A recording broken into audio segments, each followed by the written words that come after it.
Hello, and welcome to today's edition of Le Cheap Pop Podcast, brought to you by First GenXers. I am your host this afternoon, the one and only Dark Lord 100, aka Double KK Double, and I'm here, as always, with my brother from another mother, the one and only Rune Scryer. Don't be mistaken, we haven't cloned Dave and shaved him. No, just, one of the truths about being a beard guy is that sometimes you just need to clear it all to the foundation and grow it back out. There you go. Like I said, I shaved myself, but it's not as big of a deal because I don't have a full beard. I don't do that. I did grow the Fu Manchu though once. Like when I was younger, I let this grow out. That's how I got this, and I let this grow all the way out, and then I braided it, and I had the little Fu Manchu there. It worked. Anyway, all right. Age is Fu Manchu. Yeah, I don't think that's Fu Manchu either. I call it that. It's from remember Grindhouse, all the trailers, the fake trailers, where every single one of those fake trailers eventually did become an actual movie. Hobo with the shotgun, Machete, all that. The only one that has not yet been made is Rob Zombie's Werewolf Women of the SS with Nicolas Cage as Fu Manchu. And it's literally Nicolas Cage dressed up as Fu Manchu. Oh my God, yes. Give me that movie. Get on it, damn it. Get on it. Oh, that's a great one. Take us right into.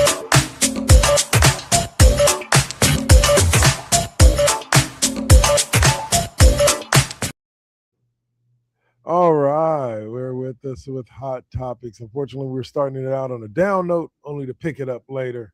Oh yeah, and that is we lost a good one this time around, and that's Mr. Tom Kane, Clone Wars, Powerpuff Girls, voice actor. Yeah, many other things. Go on. Professor Utonium from the Powerpuff Girls, and both Yoda and the news announcer on the Clone Wars. Flashpoint, Coruscant. Yeah, and man, and all around fantastic guy. Is we find out that he and his wife had 3 children already, and then the dude was so good, he and his wife adopted 6 more kids. He wanted to keep giving back. Absolutely. And the most heartfelt tribute that I saw was somebody did a picture of Mojo Jojo coming to the girls and saying, "Truce, he was my father too." Oh, Mojo Jojo. Yeah. Oh, So rest in peace, Tom Kane. Absolutely yeah. fantastic, iconic voice actor, um, and just good human all around. I say this every time we lose another one from our, well, this would be more along the lines of This our is our like, second childhood. yeah, second childhood, late teens, early 20s. Um, like every time we lose one, like it's just another little piece that falls away, and Yeah, it's sad. Like for yeah, everybody, it's different. It's different people that had impact, and I can't sit here and say, oh well, this guy had a huge. He, my childhood was my childhood, but right. the second time around, I watched Powerpuff Girls. Like Mhm. I love that show. Like people can And hate on it. The Cartoon Network had some bangers back then. Powerpuff Girls, Johnny Bravo, Courage the Cowardly Dog. Like I Am it didn't Weasel matter. I Am Weasel. Like it didn't matter if you were 15 or if you were 25. or Like those 50 shows or or yeah, 50 exactly. Those shows had appeal to you. So like it's just it's sad to lose another piece of that. yeah. So Mhm. rest in peace, sir. Your voice will be heard as long as the streaming services will allow them to be Yeah. from now until time. As long as the big boys can milk some profit off of it, the old school stuff will stay out there. All right. So now we move on to Toy Story 5. Yeah. Yes, we got a new trailer that gave us a little bit more details of what's going to be happening in the movie you were telling me about it. I Yes. So the new threat faced by the toys, where they must band together to survive, is technology, specifically tablets for kids. for kids, yeah. Because Bonnie, the little girl who now has all of Andy's toys, she Mm. gets a new, basically a leapfrog pad, but they call it Lily Pad. And Lily's Um, trying to take over Bonnie's life. And okay, so okay. we must we must return to a hero as Woody comes back from trying to find lost toy. I believe at the end of Toy Story 4, he goes off on a quest to kind of find lost and discarded toys to bring them back. Um, And Woody shows back up to the gang. Um, yeah, this is a slightly older trailer. It's not the trailer that they got with Mandalorian and Grogu. oh. Yeah, but yeah, you see Woody with the getting his Clint Eastwood on, comes in and Ham's all like, "Hey, nice dress, cowboy," and Woody's all like, "It's called a poncho." Pancho. Yeah, yeah. They don't even show the invasion of the Space Rangers. Literally, Buzz has like a whole platoon of Space Rangers coming to the rescue, coming in like Uh-uh. aquatic assault. Uh-uh. Oh yeah, All right. yeah. And Forky gets married. Um, Forky gets married. yeah, and Bonnie's officiating, and she's like, I now pronounce you husband and knife because it's a plastic knife. Uh-uh.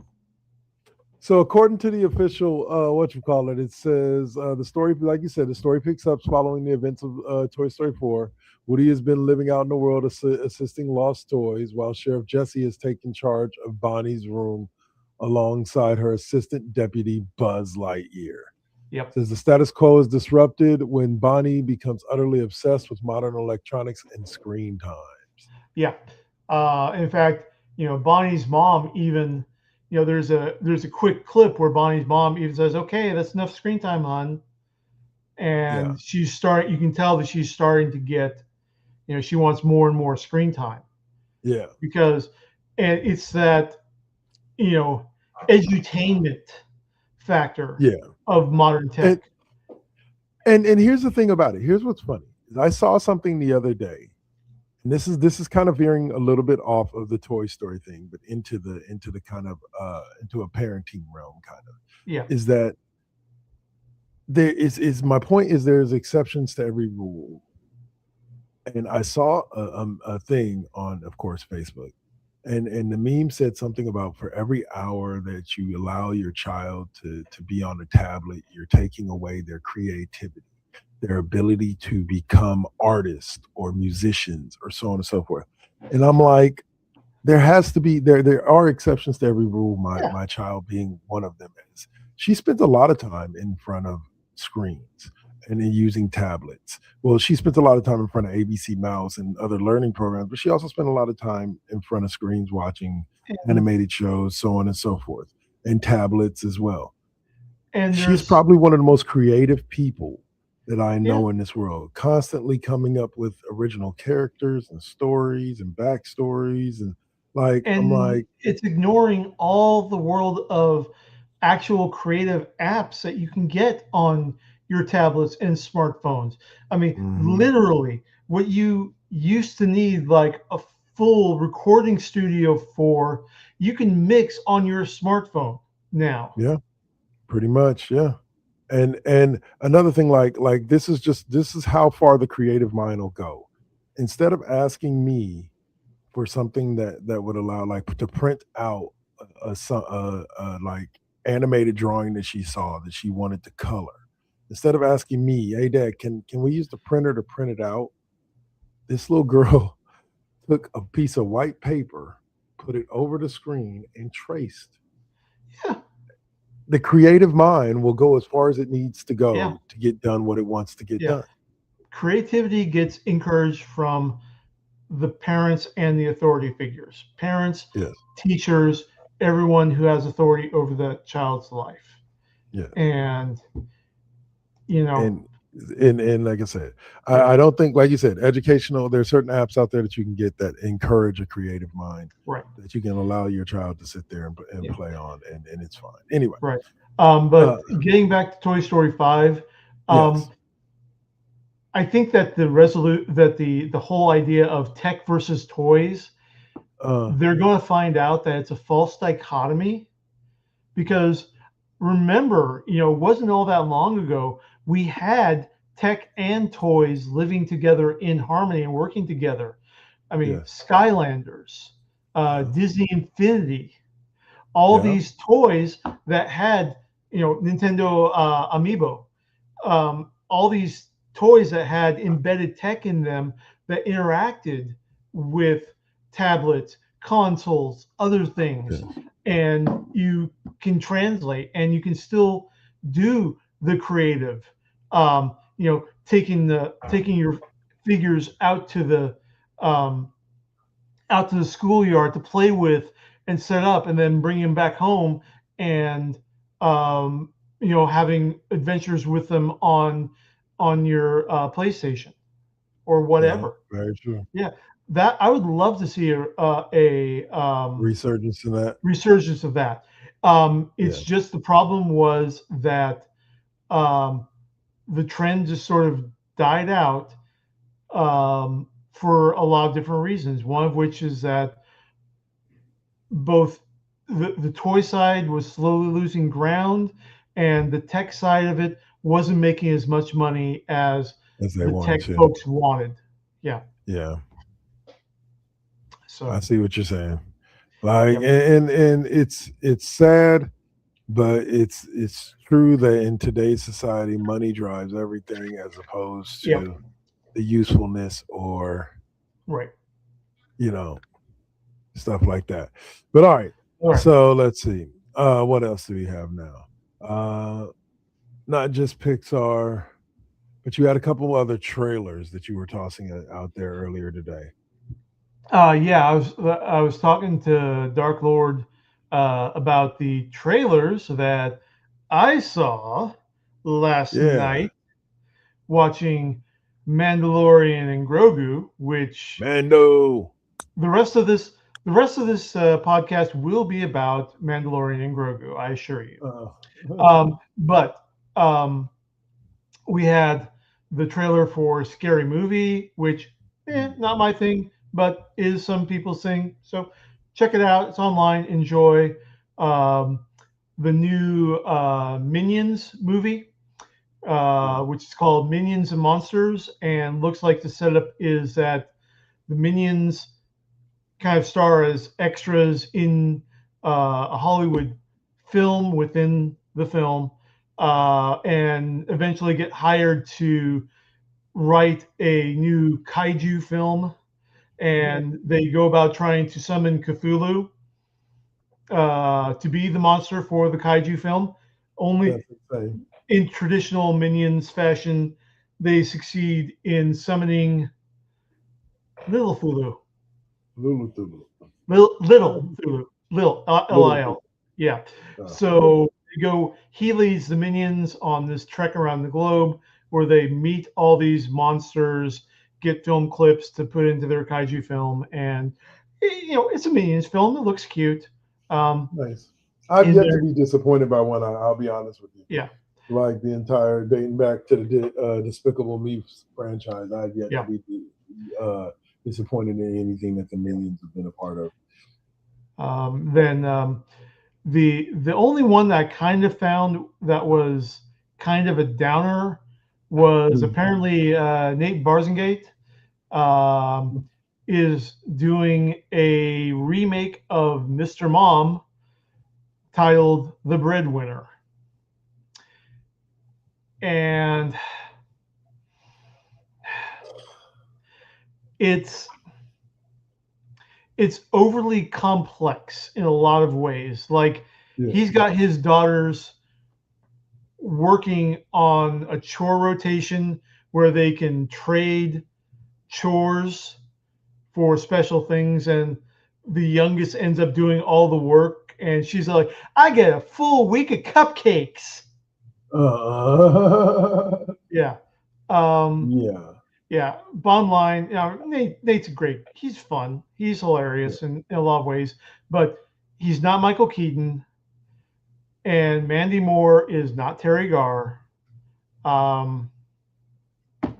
It's basically Mr. Mom for the millennial generation. So Damn. We don't not need. saying We got not Mr. saying that Ruffin. not saying that it's not needed for the millennial generation, just kind of saying that been there, done that, enjoyed the first time. If I'm flipping through Netflix and it pops up, I might watch it, but I'm not seeking it out. Speaking of Netflix, I gotta go find and finish the third season of Ragnarok. I made Yeah. it through the second season. I never finished the third one. Yeah. But anyway, all Yep. right. Let's see what else we got. Nothing else for hot topics. Nope. I think we're on to pop culture corner now. Then that's where we're go.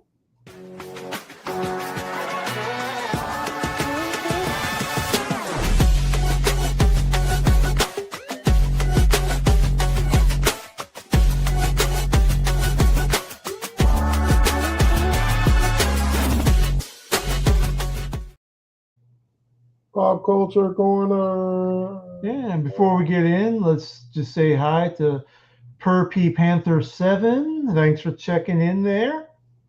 Tapping in on our Twitch channel. All right. All right, let's see.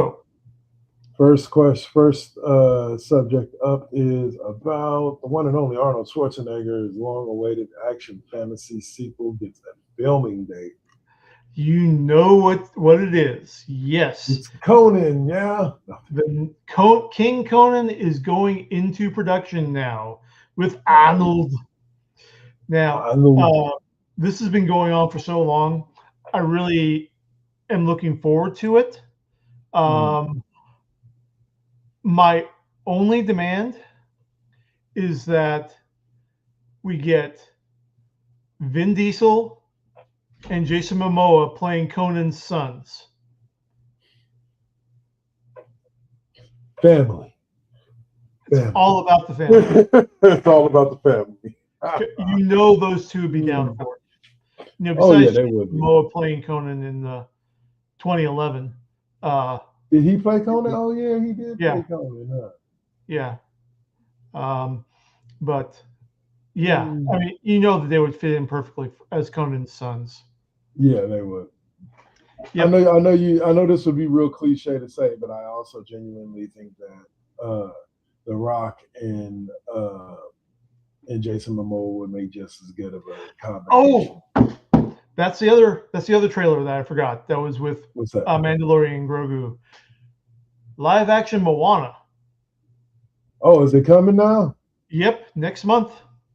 Nice. Or in July. And yeah, The Rock, he's looking good as live action Maui. Nice. Nice. They've got good overbuild, practical prosthetics for the Maui build on him, but you can still tell that it's The Rock.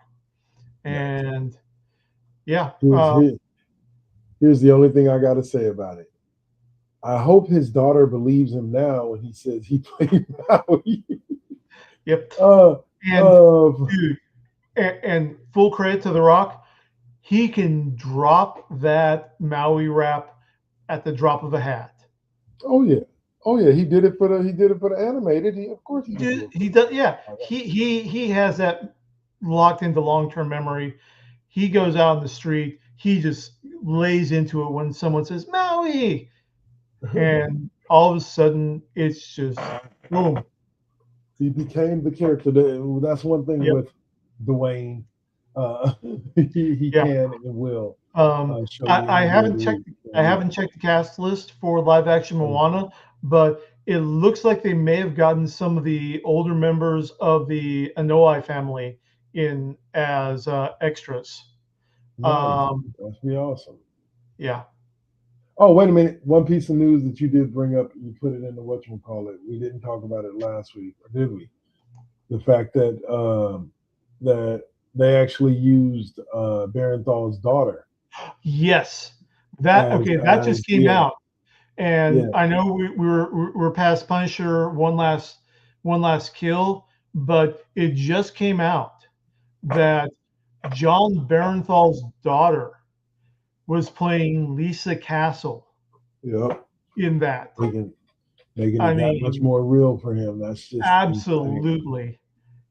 You know, when you're supposed to be playing a dude who's having flashbacks because he hears his kid's voice and it's actually your kid's voice.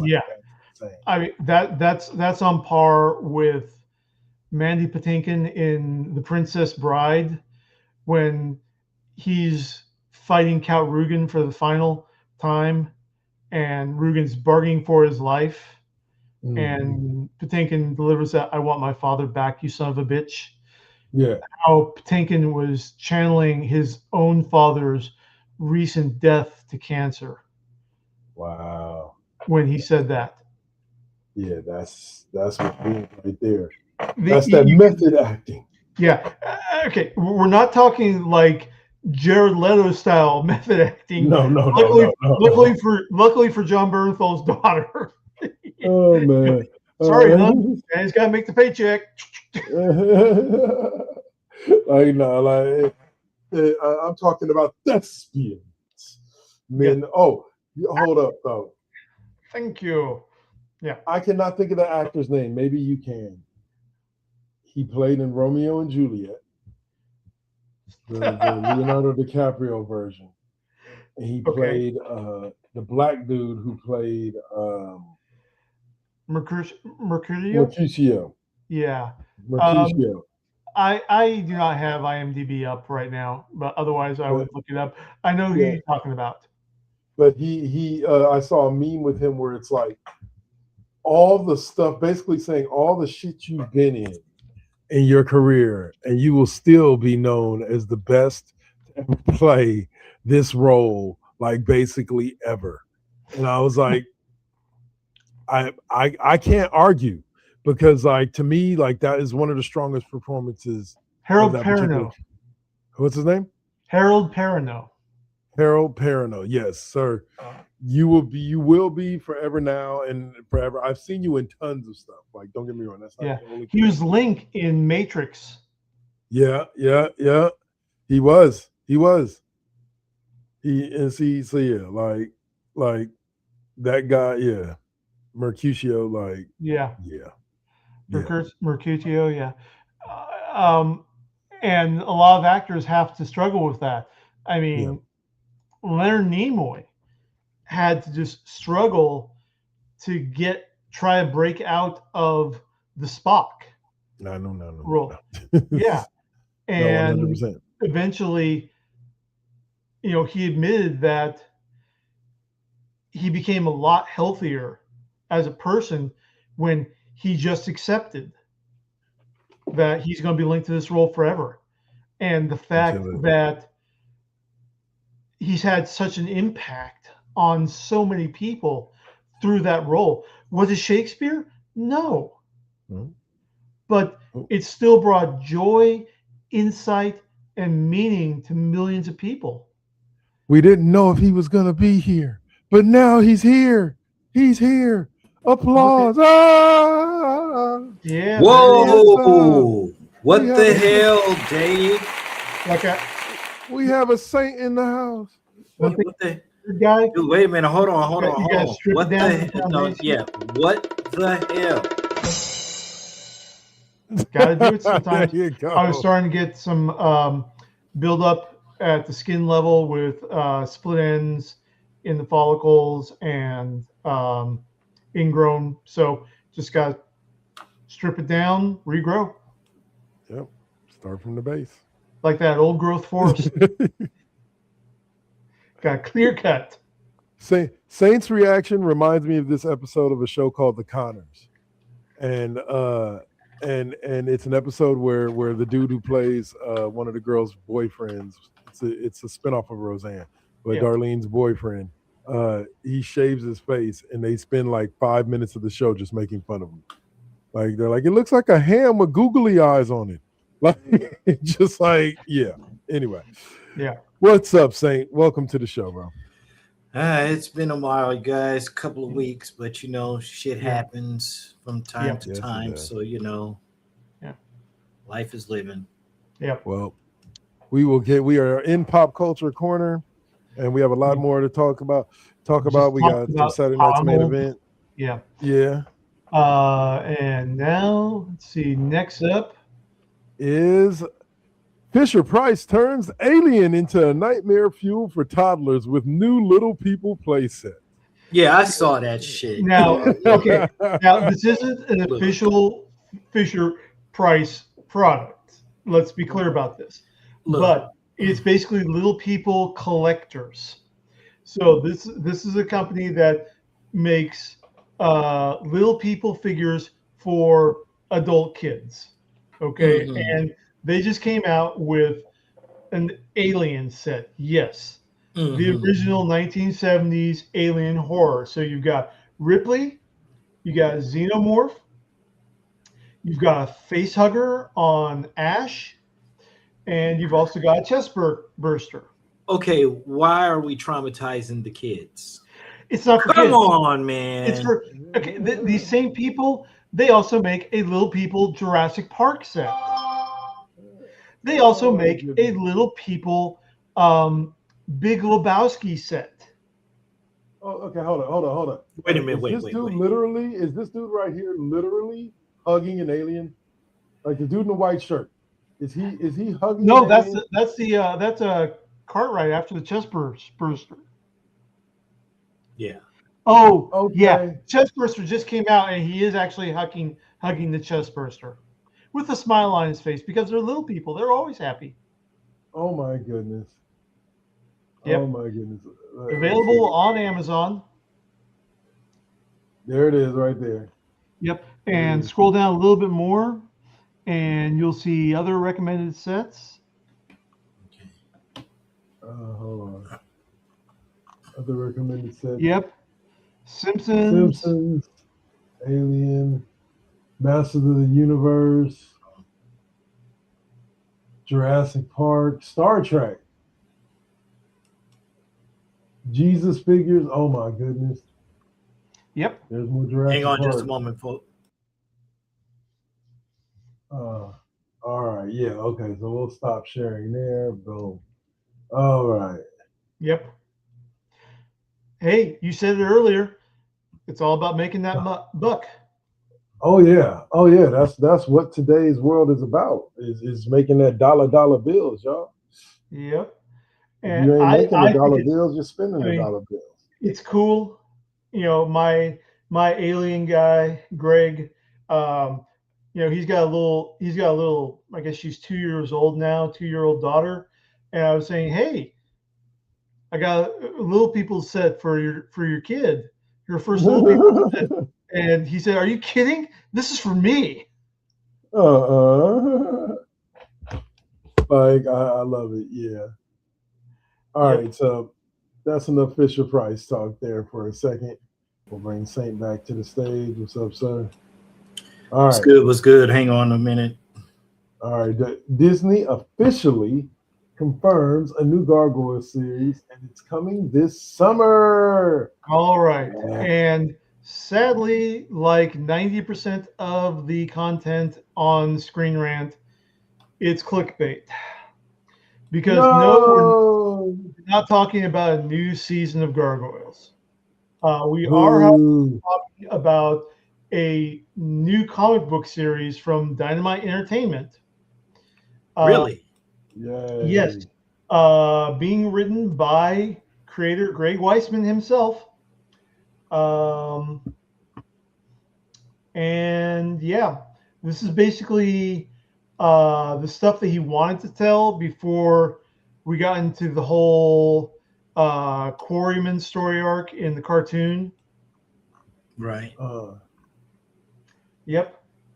August 8th, we'll have a new #1 from Dynamite Entertainment. There you go. There you go. So yeah, still waiting to hear back from Jordan Peele doing the live action Gargoyles movie. Talk about you know money being left on the table there by Disney. You know. Right. Yeah. All right. So I will tell you this: Disney better stop playing with my emotions. Screen Rant better stop playing with my emotions because I'm here for it. Like I'm here for anything new Gargoyles. Like absolutely. But don't be playing with my emotions because I tell you right now, you play with my emotions, that's like playing with my money. You play with my money, that's not bad. Well, you know, you gotta. The one thing you have to be aware of is that there's going to be a lot of AI clickbait. I mean, there's stuff out there that I really wish that that did exist. You know, they were doing all of these AI trailers of the Avengers, and a part where Dr. Doom takes out the entire Kang yeah. thing is it was funny. I mean, it looked real because I had I just saw an article bullshit about I saw another article from I think it was Screen Rant talking about how Daredevil's coming back in the Disney Plus sooner than you expect. It's just about Charlie Cox voicing Matt in season 2 of Friendly Neighborhood Spider-Man. But they're making it sound like it's we're and I'm like, oh, so Matt's going to be in Brand New Day? No, it's no. But John Barenthal is. Yeah. Oh man. All right. So final subject up for Pop Culture Corner, guys. Let's see. We have, and that's fine for us to go to early commercial break because I'm pretty sure there'll be plenty to talk about on the back end with the big sweaty men and wrestling. There's tons of stuff that happened on Raw, SmackDown, and Saturday Night's main event. But before I need to talk about big sweaty slugs. Yes, wrestling. that's right. All right, but last subject before Dave's review is we have a couple of them here. Top MCU and DCU news this week. Let's see. This thing is not messing around with me today. While Dark Lord is pulling up the Google summary, I will let you know that in the printed comics, our boy Static is joining the Titans this summer. Yeah. That I did see. Like he did back in 2009, but so no, this is actually official canon. Yeah. Static is now going to be part of the Titans moving forward, Right. which I am all about. Personally, though, I mean, outside of that, talking with somebody, another comic fan, I think that the best thing DC can do with all these titles that they've absorbed over the decades is turn each one and print each one as its own separate universe. Have an ongoing Milestone universe imprint. Have an ongoing Wildstorm universe imprint. Okay. Have an ongoing Top Cow. Okay, we're going to come up with a new name for the Top Cow universe imprint. Well, I tell you what. Okay. Because I mean, let's face it. All that they're really doing is they're just shoving in all these homages and XPs into the main DC universe. I mean, you got Superman, you got Icon, you got Apollo, you got Shazam, you got that. And yeah, but if you're gonna do, you got the original. But here's the thing: if you're gonna do something with Milestone and not just Icon and not just Static, then I think you're actually getting robbed, especially involving hardware. You're involving the Blood Syndicate. You're even following Zombie, even though even the Shadow Cabinet. I took a little bit pity on because Shadow Cabinet to me was not great, at least for me. Yeah. But let's talk Icon. Let's talk exactly. Let's talk hardware. Let's bring that whole universe back. These are characters that deserve to have their own stories told outside of sharing the same universe as the characters that inspired them. Yeah, but it all comes comes to a close. But getting back to live action adaptations. Yes. Well, first and foremost, let me see. Some of the biggest news out right now, Sebastian Stan gave us a look at his transformation into Two-Face, officially confirming that he will be one of the many superstars actors out there that has shown up in the MCU and now in the DCU as a major character. So, we got Harvey Dent. Mr. Sebastian Stan is Harvey Dent now going on. I wonder though, is his Marvel contract up, or is this just something that I don't know, but I'm pretty sure that he is done with his Marvel contract. So no more Winter Soldier, huh? Well, I mean, we'll see, because with Thunderbolts they kind of reduced Bucky to a secondary character by making him a politician. So I think that Bucky will show back up in the MCU. Well, and remember, we're getting the MCU completely recast in another 2 years. True. Once Secret Wars comes out, the fallout of Secret Wars, we've got a whole new MCU, new everybody, new Iron Man, new Captain America, new T'Challa. Yeah, that sucks. I don't want a new T'Challa. I don't mind a new Black Panther. I don't want a new T'Challa. Leave T'Challa alone. I feel you there, but at the same time, it's got to happen. I don't know if it's gotta. There's I believe it should happen. There's plenty of other people that have been the Black Panther that you could go with, that you could go with stories and build from that are not T'Challa. Like I agree that T'Challa is the most known and probably one of the favorite. But there's other Black Panthers you can go with. I don't disagree I with you agree on with you that. that it is. It's I agree with you that it's inevitable. But I'll never be a you're fan. not looking forward to it, and that's Yeah. perfectly fine. You know, So, I am not looking forward to a lot of recasting.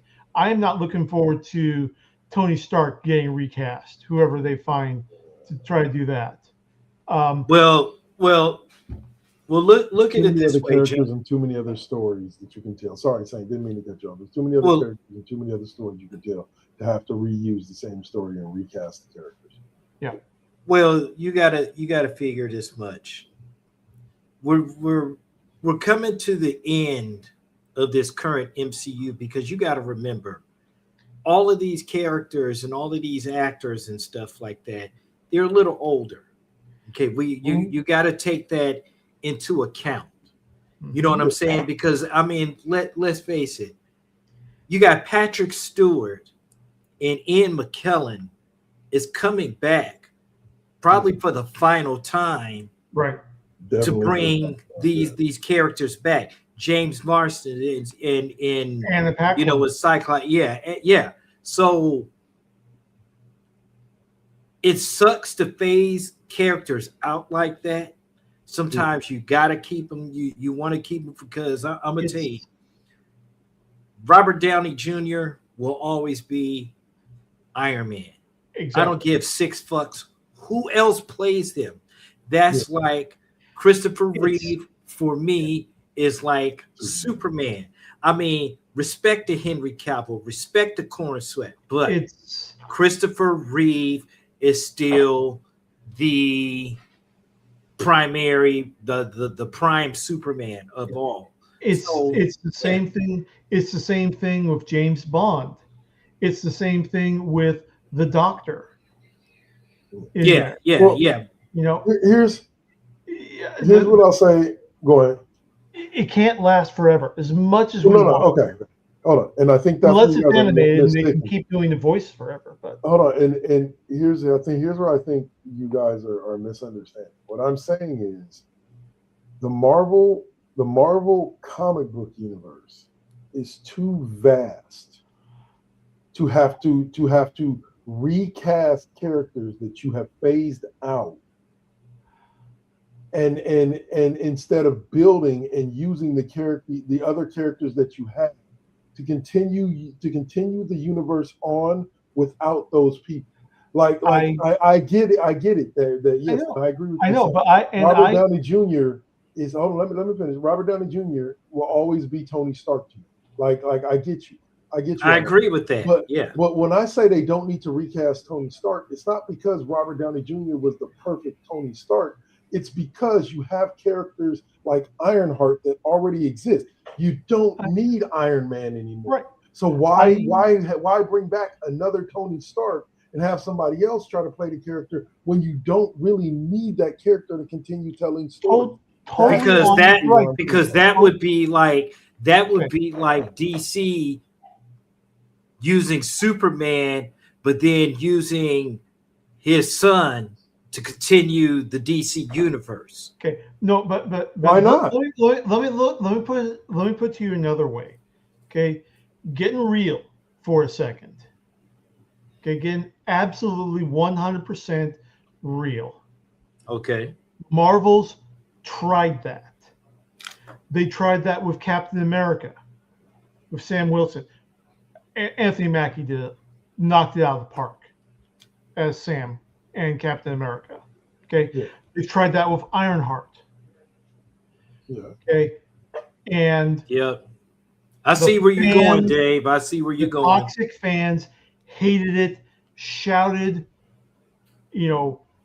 murder, death, kill all over the internet over those characters. So it's not that they can't, it's that the fans can't accept anyone but those characters.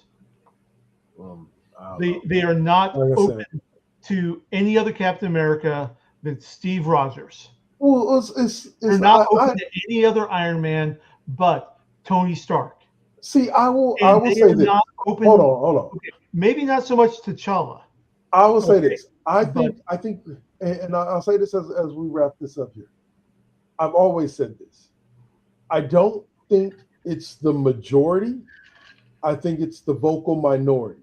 right. And so understanding that at my level, which is way lower than the guys up there, for them to not understand that, because you're not, if you push forward and you tell a good story, what Yeah. got the MCU over, what's getting James Gunn's version of the DCU over is not just the people that they're casting in the roles, but the storytelling that they're doing and the style of storytelling that they did. So Yeah. why not continue just telling that story just with these new characters, and people will come over, or that vocal minority will stand in the corner and cry like a 5-year-old. But I get what you're saying, Dave. I get what you're saying. I'm not disagreeing with you. We're on the same page here. We're just reading it in different cadences, I think. Yeah. And So it's it is what it is. yeah. And also the fact that Marvel has the opportunity now, aside from Sony, they've got all their IP back under their control. So there's no more having to get around why mutants didn't show up in the Infinity Saga in there. There's no more having to, this, that, and the other, working around stuff. So they have a chance for an absolutely clean slate. And I think that they need to go for that. Start with a whole new cycle of canon. Yeah. Okay. Because they're going to be able to bring in everyone and everything now. Aside from all the Spider-Man IP that nobody but Sony cares about. They've got Spider-Man. They got the big names in Spider-Man in the MCU. That's all anyone cares about at this point. Yeah. Okay. We're getting Spider-Man versus Scorpion in the MCU in a month. Okay. We're down for that. That's the other thing. That's the other thing about bringing back a Tony Stark, is they've already kind of established Peter Parker in the role. They literally went through a whole transition after Endgame of establishing that Peter Parker is in that role. And we're starting from scratch in 2 years. Peter's not going to start off as the heir apparent to the Stark technical, genius anymore. Okay, we have a chance to do things right because Marvel and Disney is not going to have to spend 5 years arguing Sony to, hey, let us integrate the company face, so to speak, into the MCU. We'll cut you in on the deal and we'll take all the monetary risk. You're just earning money that we're throwing at you. They don't have to do that negotiation anymore. That should have been, that would have been I'll be honest with you, and I'll say it like this: as a business major and a man attempting to go back and increase his knowledge in business, that's the deal I would have set up for Sony in the first place.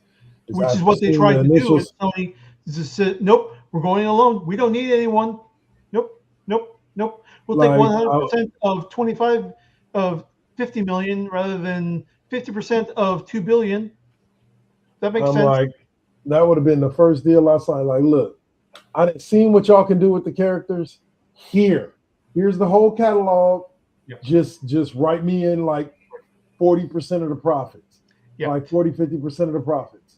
But getting back to what started all this, which is news about the MCU and the DCU, I'm assuming that for the DCU side, we're talking about James Gunn has officially said that the Authority live action project is dead.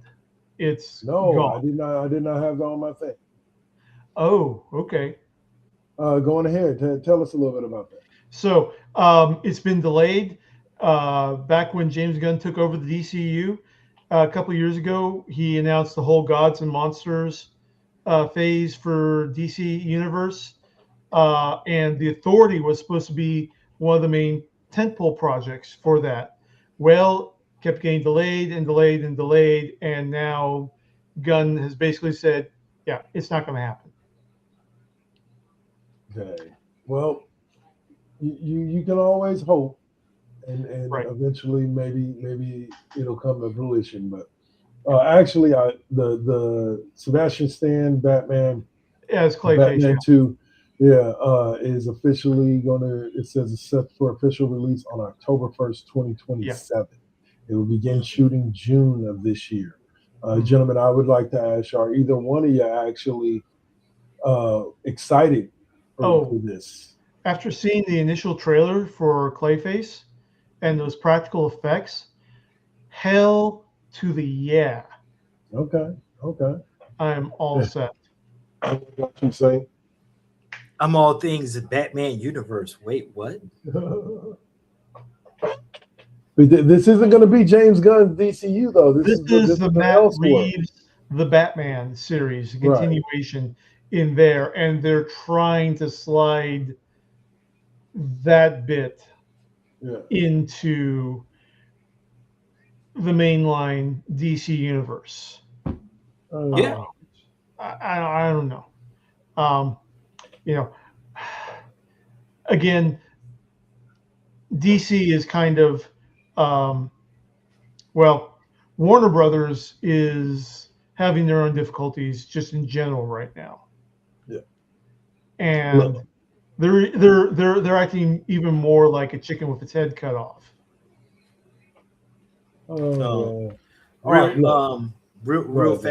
Real fast too. So I guess you guys know that The Boys ended. Mm-hmm. Okay. Yeah. I did not watch. I have not watched. I watched episode one. That's been about so many people were upset with the end for Homelander. It's beautiful to see. Yeah, it really was. I enjoyed it. I really enjoyed it. Now Vault Rising is coming. Yeah, and Eric Kripke said, "Look, if you haven't figured out after 5 years who Homelander's supposed to be and what he's supposed to be, I don't know what to tell you." Listen, I'm just waiting for Vault Rising. Wait for Jensen Ackles. You already know him from Supernatural. He is continuing he's going to continue to play Soldier Boy. I'm telling you, this motherfucker is he was off the hook. But go ahead, Double K. All right, so yeah. Sad to see him go. Okay, so this is just a solo screen thing here, real quick, gentlemen. Look, guys, as my boy Jamil said to me the other day, friend of the show, I'm a sitcom guy. I was telling people last week that I had started watching Girl Meets World, based off of some stuff I found out about how it ties into Boy Meets World. I was a huge fan of that show. Ben Savage, Daniel Fishel, Will Friedle, Ryder Strong, all great. I began to watch Girl Meets World and saw its tie-in, Sabrina Carpenter, and I forgot what the other young lady's name is. I'm glad they kept the same writers because the show kept the same feel, and even through its final episode, really showed exactly how the original show tied into the greater universe. I wasn't as young as they were. It's not like with Saved by the Bell. Like, I basically grew up with those cats when they were in high school. I was in high school. When they were in elementary school, I was in elementary school, etc. That wasn't what it was with Boy Meets World. I just grew up as a person watching that show. And so after watching this sequel, I'd have to say I encourage my daughter now, because it's for her generation, to watch that show, because the same lessons that I picked up watching shows like The Cosby Show, watching shows that I know that's a taboo to say that you actually learned from The Cosby Show, but I did. And Boy Meets World, Saved by the Bell, it's all there. It's all there in a modern day setting. The only thing I did not like about the show was the theme song. Like, and my heart kind of softened on the theme song after I found out the two main actresses in the show, one of which is pop star Sabrina Carpenter, but were the people who sang the theme song. Like, but other than that, I just didn't like it. It was too Disney, if you guys know what I mean. We went through that era where Disney shows had a very Disney theme songs, and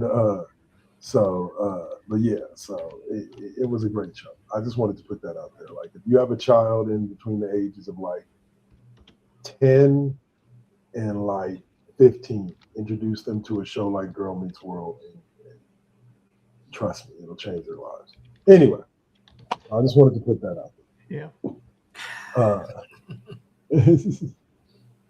And yes, I'm old enough to remember that Fred Savage was in the first kind of sitcom along those lines with the Wonder Years.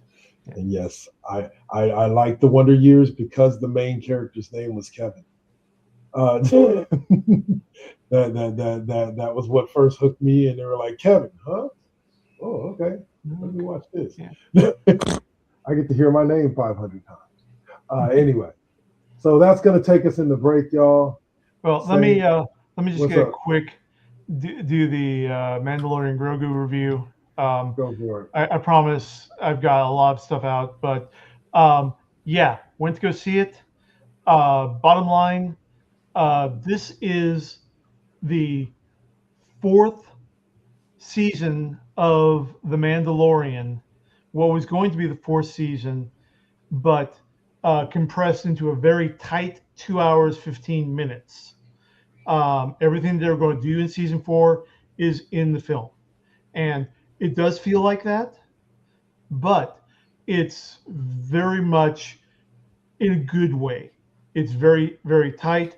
Action, with interspersed with just enough pauses for exposition and for dramatic intrigue to get us to the next action sequence. It's also fantastic in the sense that the trailer does not reveal what the main storyline is. It just gets you, the trailer is there to hook you into the film. This is really, now that Dave Filoni is in charge of Lucasfilm, this is a beautiful full circle moment for him, because we go all the way back to Dave Filoni at the very beginning of the Clone Wars.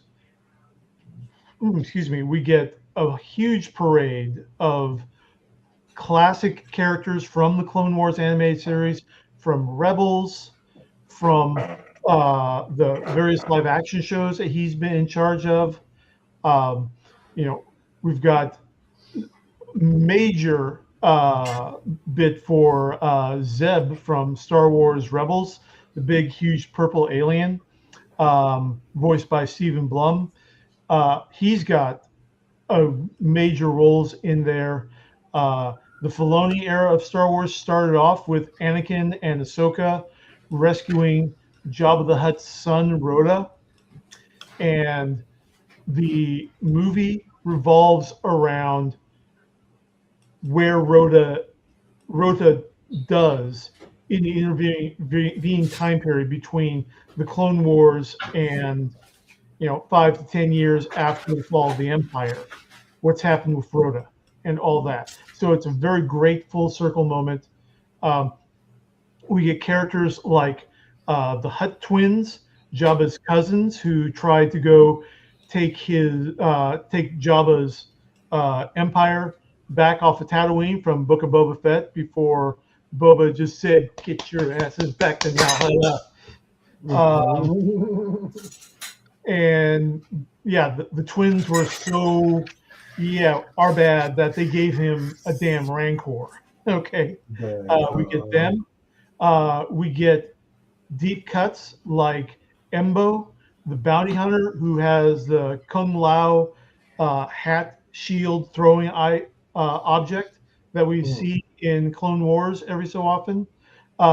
We get the Aznalians, the little mini bite-sized technical guys, the Bat Baby, yeah, that we saw. in live action. It's really great from the beginning to the end. Mando is basically like John Wick in Beskar armor. We get two fantastic hallway fight scenes. One of them really at the beginning with Mando clearing out the troops in an AT-AT inside the AT-AT. Just flamethrower, blaster, flamethrower, knife, and just making his way to the cockpit. So you mean to tell me, so this is like straight up action on action, like on action. no stops. No stops except for needed stuff to explain and developing the intrigue a little bit. Okay. We see how insanely effective a hut is in close combat. Right. Okay. Picture huts basically doing male elephant seal dominance displays, rolling over each other, clashing into each other. On the smaller targets, imagine getting a Samoan drop with a hut on top of you. Literally, dude is doing reverse suplexes on human-sized targets. Nice. Okay, it is absolutely devastating in there. Fun little bits, like one of the planets. It's basically techno noir Blade Runner space Chicago. Lower Wacker drive with a hover rail train track above it. Style. Okay, land speeders with Tucker torpedo stylings, chrome central headlight feature. Thank God, no space Vespas. But yeah, it is fantastic. Incredible monsters, great lines. Mando gets captured. The bad guys. Whoa! I want to see it. Yeah, no. You got to hear this line though. Okay, I'm not saying which bad guys because there's a hell of a lot of bad guys, and Mando gets captured a couple times. But bad guys take off his helmet and they're like, "We're torturing you. You're gonna be exiled from Mandalorian society forever because you let your enemies see your real face." Pedro Pascal's like, "Only if I don't kill you all first." Yeah, you all just done fucked up right there. All right. But everything that you love about Dave Filoni's Star Wars, the action, the heart, the sequences, the storytelling, the deep cuts. There's a pit fight that's called the Dejarik fight. And if you're a Star Wars head, you're like, Dejarik, isn't that hollow chess game that R2 and Chewie were playing in A New Hope? Yes, it is. You got a fighting pit laid out like a Dejarik table, and then they let all the beasts that are those holograms, all the real beasts that those holograms are based off of, into the pit against the gladiator. Okay. Dang. Yes. Yeah. So just go see it. Oh, also, my favorite bit is Mr. Martin. Superhero movies aren't real cinema and they're destroying the film industry. Scorsese himself makes an appearance voicing a character in a Star Wars film. And it's a great job, too. It's hilarious. Interesting. Yeah. Go see it. It shows that you don't need Star Wars does not need to have these elaborate Jedi lightsaber duels choreographed. It doesn't need to have it. It does need to have the real politics of Andor and Rogue One that in order to be Star Wars and in order to be enjoyable, This is just Dave Filoni and Jon Favreau pulling out their collection of 77 Kenner action figures and toys and using them to set up storyboards. And just having is absolutely and Mando you surmise it from the trailer, so it's not going to be a surprise, but Mando in putting the all-terrain in the all-terrain personal transport, the little baby Scout Walker that's single pilot in there. He's basically replaying the opening of The Spy Who Loved Me, only surfing that ATPT down a mountainside instead of on skis. Well, like I said, we'll have to get over to the theaters and go check it out for sure. Thank you for review, sir. And great trailers to go out there too. Full trailer for Toy Story 5, which we talked about. Trailer for Minions and Monsters, which is the next Minions entry. Trailer for Scary Movie, if that's your thing. No judgment. But yeah, go support it. Like I said, this is basically the fourth, what would have been the fourth season of The Mandalorian if the writer's strike hadn't happened in 2023. And better this movie does, the more likely we are to get an official full fourth season of The Mandalorian. All right, so like you said, go on ahead and support it. We're going to stop right there and take our break. We're going to come back and talk a little wrestling, as we had a very eventful Raw, SmackDown, and Saturday night's main event this week, leading into next week's go-home shows for Raw and SmackDown, and the Clash in Italy pay-per-view, which that lineup is it's kind of looking pretty good here as it comes together. All right, that'll do it for us for right now. We'll be back. Sorry, I put my hand over the mic. We'll be back in about 4 or 5 minutes here after a quick commercial break. So thank you for tuning in to Let Cheap Pop Podcast right here on First GenXers. I am Dark Lord 100, aka Double KK Double. That is Room Squire and the Saint. We will be right back.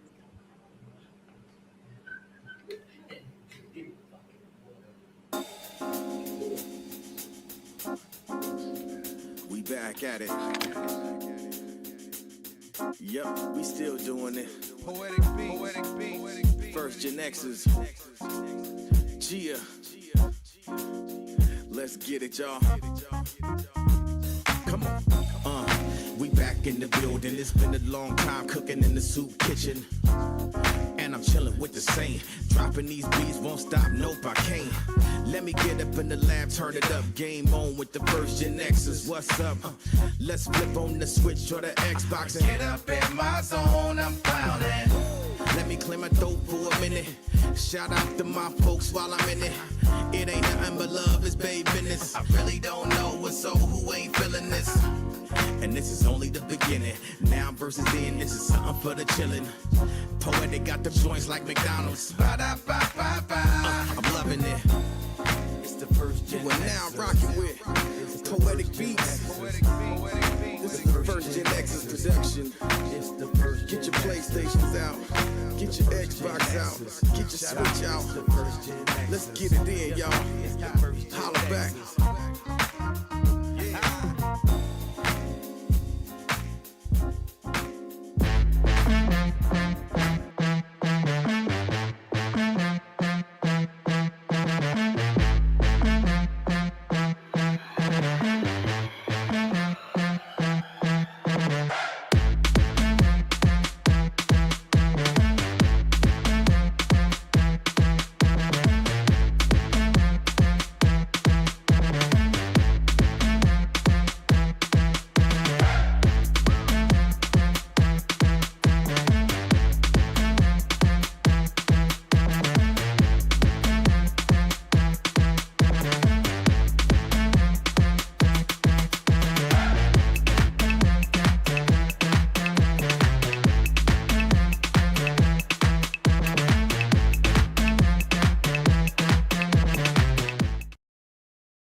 got to keep it.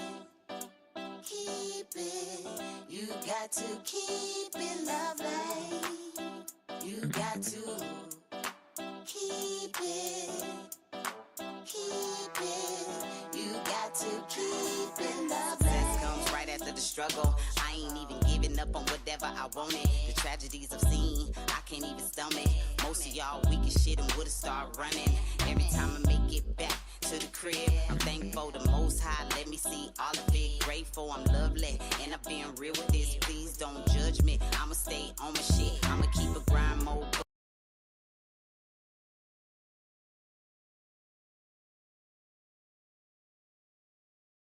Adam's family like dynamic between Pugsley and Wednesday, like very true.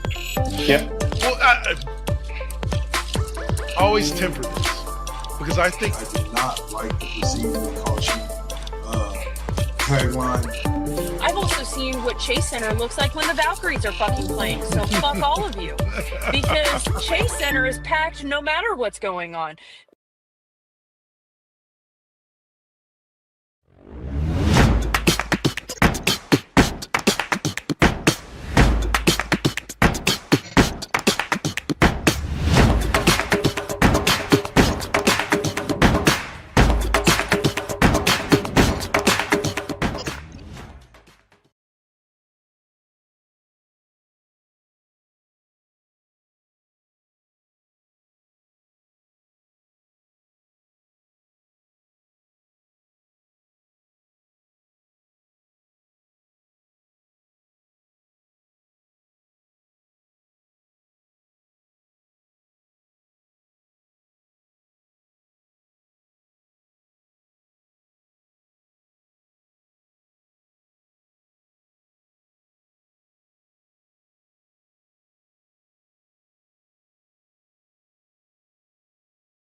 all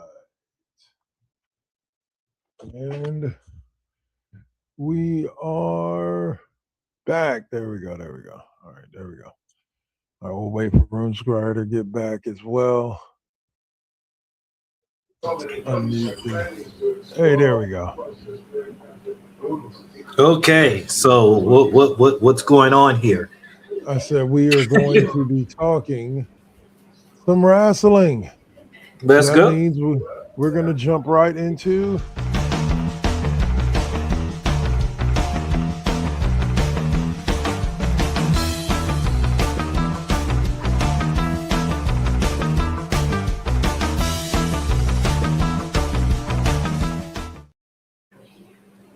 SmackDown Alley. What is up? We ride the wave right on down. Yeah, let's get right into Monday Night Raw because really, Lord have mercy. Monday Night Raw made for some good TV, definitely, 100%. You know, I myself was highly impressed with the pace of the show because they normally mispace these shows, but this one they did. You had great matches between Finn Balor and JD McDonough. He's. And you also had events like the triple threat, the trios matches, what they called it, between the El Grande Americanos and the El Grande Americanos. It's OG Americano and Los Americanos Hermanos against El Grande Americano and Los Americanos. Too many of these Americanos is getting to be somewhat of a headache. But well, it's going to come to some kind of end in the next couple of weeks, as I believe it's either this upcoming Sunday or the following Sunday is the De Los Noches, where they're going to have the mask versus mask match. Now between the two El Grandes. Now I wonder if this match is actually going to take place. Oh yeah, it will. It will. I heard You what happened sure? with with Ludwig. Yeah, he's Oh fine. yeah. I've read multiple articles on it, and yeah, he's going to be fine. I doubt there's going to be any true punishment. If he ends up being the one that gets unmasked, it's because that was the plan from the get go, I believe. Um, but the big news that really like came out of Monday Night Raw, outside of those smaller stories, including Brie Bella and Paige beating Hey, Roxanne Perez and yeah, Raquel Rodriguez, which was an amazing match. Bravo, ladies! yeah, You had the Obafemi challenge and the return yeah. Like, of what Brock the hell was Lesnar. that? Listen, it's Uh, like I'm sitting. Listen, I'm sitting there. I'm watching like Obafemi comes in, and then all of a sudden you see this silhouette. I said, "Ain't no fucking way." All of a sudden, the lights come back on. Mr. F5, boom. Once again, boom. Did it a third time, boom. Fuck your mama, boom. Oh yeah. Like what? What oh the hell man. was that? It was Brock Lesnar emphatically not saying I'm back, because I have a feeling that this is about retiring in Minnesota. Like I think that this individual situation as it stands is about retiring in Minnesota. Because guess where SummerSlam is at? Minnesota. I think this is about. I think they're going to have the match. I think either they're going to have the match at Clash of Italy. Lesnar's going to win, and then Femi's gonna keep calling him out until he comes back for one last match at And then he's gonna SummerSlam. do it, and then he's gonna properly retire. Then he's gonna properly retire. I think the Okay, retirement. okay. I think here's the thing about it. Here's what made me think of it. Is that everybody's like, oh, Brock Lesnar fooled y'all. He didn't really retire. Think about it. In a way, he did retire. I think that this year's WrestleMania is going to be Brock Lesnar's last WrestleMania. That's why he left his boots and his gear in the ring, and hugged Paul and did all of that, but not because he was retiring, but because that was going to be his last WrestleMania. That may be also why he gave over the squash, because that's going to be his last WrestleMania. But I believe like most have from the beginning, it's going to be Lesnar versus Femi, and he's going to retire him at SummerSlam. But I believe that all of this is Brock acknowledging that he sees the monster that Obafemi is. That he understands that Oba is basically the next Brock. Right. So this is Brock putting him over, and I can't wait to see where it goes from here. Like I said, I believe probably this week on Raw we'll get the signature on the dotted line, and they'll end up going hand in hand with Clash of Paris. I can see that. I can definitely see that. So, well, you saw the backstage segment after Lesnar came out and destroyed him, right, with Paul Heyman, Adam Pearce, and Paul Heyman saying, "Here's a contract. It's already got Brock's signature on it." Man, listen, man. That's on some Paul Heyman bullshit. Like he already knew what was up. He goes back there and he's like, Adam Pearce is like, he wants to be this boss, but he's nothing but a fucking simp. And he bends right over and he lets Paul Heyman just shove one right up his ass, because we already knew that was what the whole thing is going to do. Paul Heyman is such a diabolical asshole, and he understands you. Yeah. And that's why he's the master manipulator of such brutal bullshit. Come on, Paul man. being Paul, for 100% sure. He's been like that since ECW. Any thoughts on the return of Brock Lesnar? Hello. Yeah, that's you. Oh, hey, Yeah. Talking to sorry you, about bro. that. Didn't realize I was Any broadcasting. thoughts on this? You know, this has been one hell of a week for me. So I actually did not catch Raw or SmackDown or Saturday Night's main event this Jesus week. Christ, bro. Yeah, That's a triple threat. I know. But the good news is that I've gotten my subscription um, figured out. So I got ESPN added onto my Disney subscription. So I now will have access to everything. Well, not. You got to have Peacock to catch Saturday I Night's have Main Peacock Event. also. Okay, cool. Yeah. Yep. Well, I'll say, but anyway, all right. So basically, Brock Lesnar returned to attack Yeah. Obafemi during his open challenge. Just was poking at your thoughts on Lesnar's return after the suspected I think that retirement.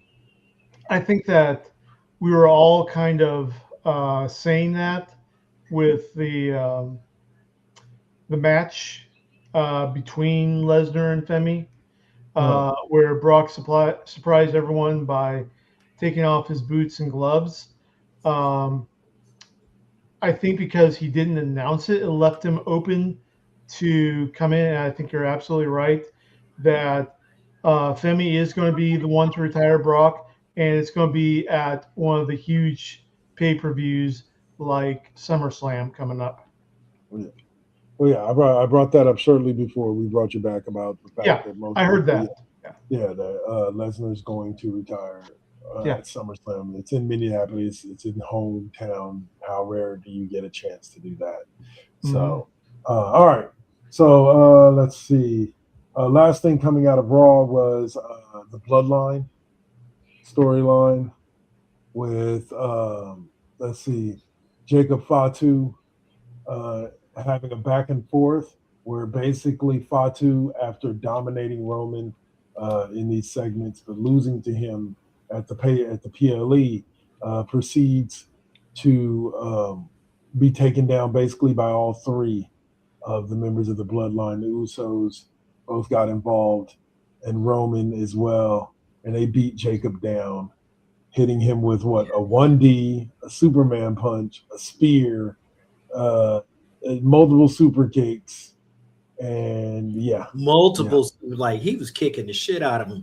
But I'm gonna tell you about that segment, man. That was a brutal ass segment. Yeah. That really was something to really see, because he was beating his ass, man. Like Jacob Fatu was. They first got into it. It was like, it was kind of like blow for blow, but then here come the Usos, like boom, boom. It's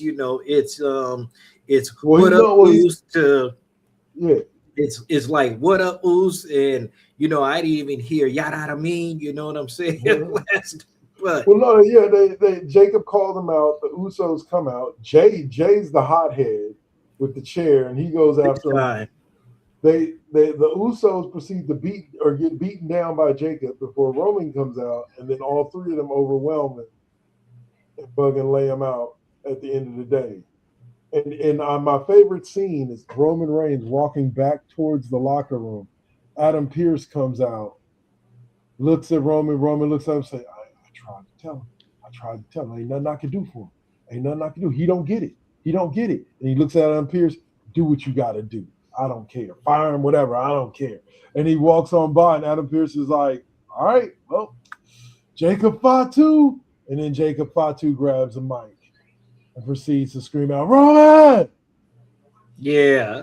Roman! Yeah. Tribal combat! Yeah. That was it. And they like, nah, we done. And of course, Roman, being the tribal chief, looks at him. He has to go. He has to accept that shit. Like what? Says I accept.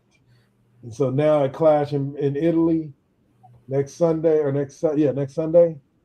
We are getting Roman Reigns versus Jacob Fatu in tribal combat. Not only will it be for the World Heavyweight Championship, but it will also be for the Ula Fala in the title of head tribal chief of the Anoa'i family, even though that title technically belongs to The Rock as of earlier last year. But in WWE land, it belongs to Roman Reigns. So, gentlemen, your thoughts on tribal combat and how good is this match going to be next week? As okay, first of all, got to go ahead and give a shout out to Big J Bo. What's up, G-Bo?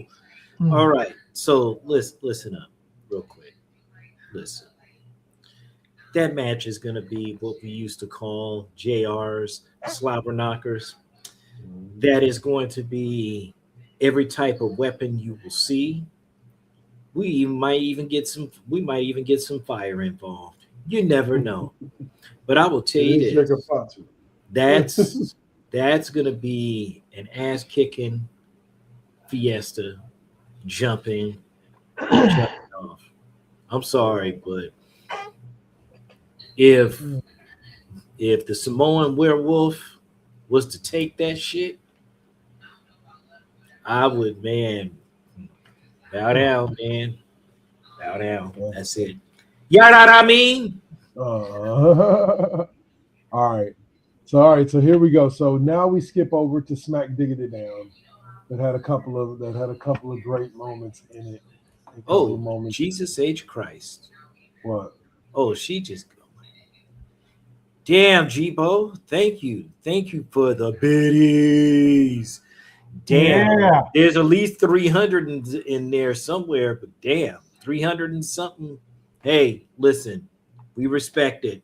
Thank you for the biddies. For sure. We need special effects. We love it. Hold on. Oh, we got a raid. J to the road. Yo, what's good? Snap. Man. There we go. Yeah. That's what's cracking. There we go. Yeah. Let's give a big round of applause. Thank you for the raid. We appreciate it. 100%.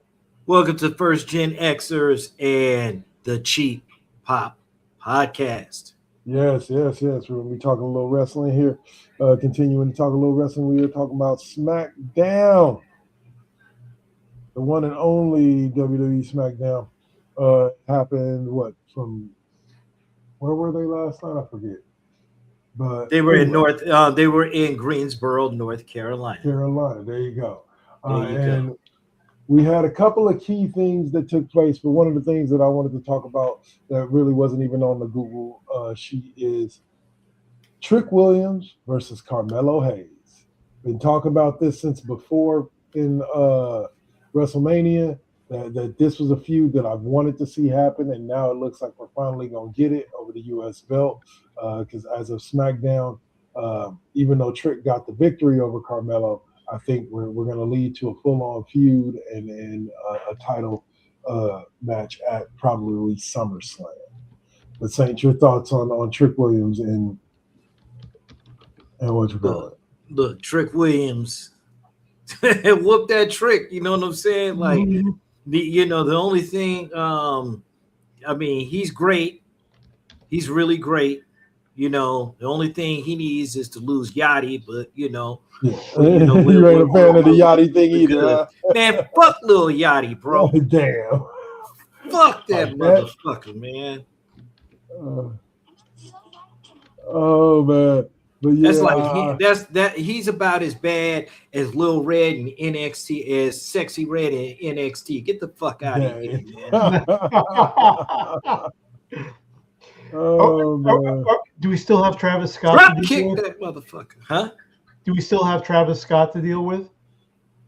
And Travis, Travis Scott. Fuck that, but his contract ran out, man. Get the fuck out. Thank you. Okay.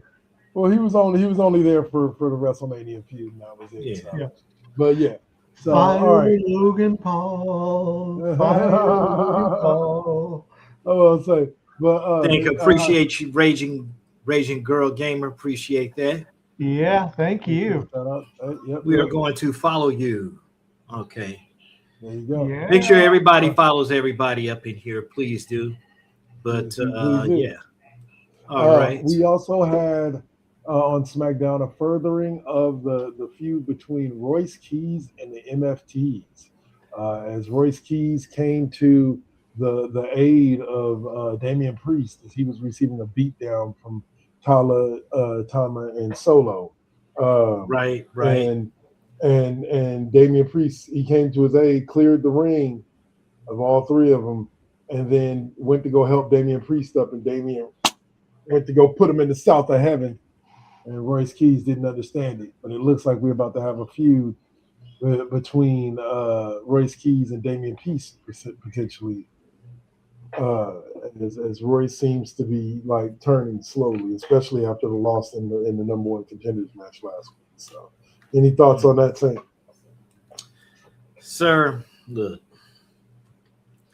I love Damian Priest, but Royce Keys, I gotta stick with the guns here. Yeah, and because he is Bay Area born, yeah, and automatically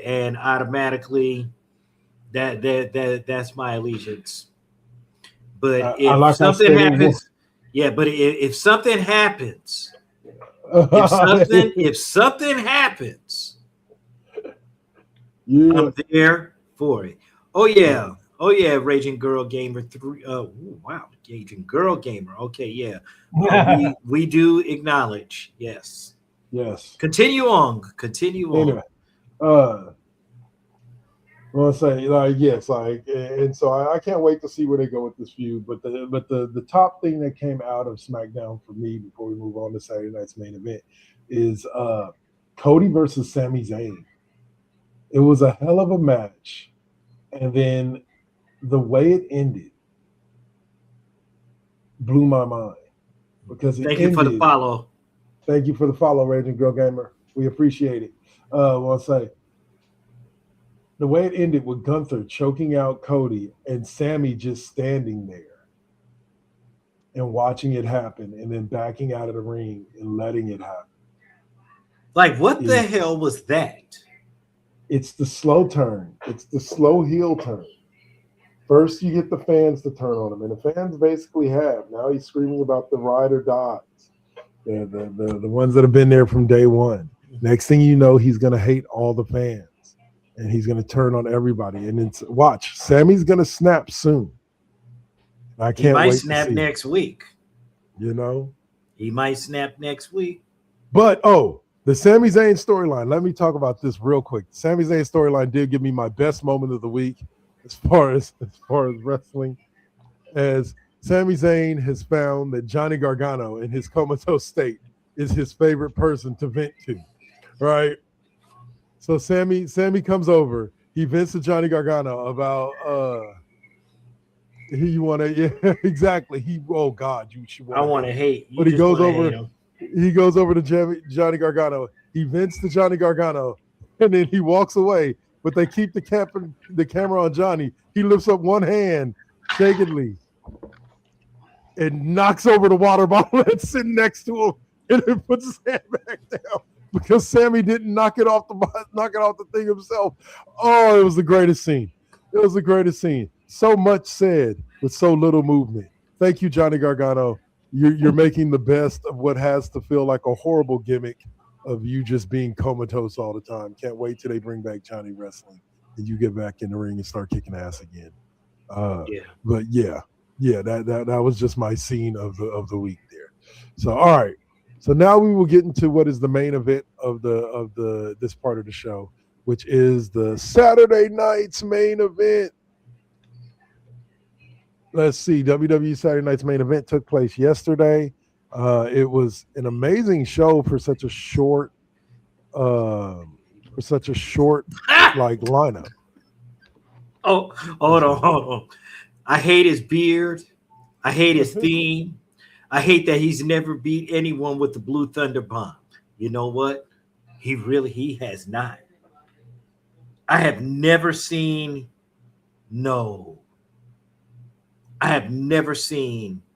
him beat anyone with the Blue Thunder Bomb. That's some fuckery, y'all. That's some fuckery.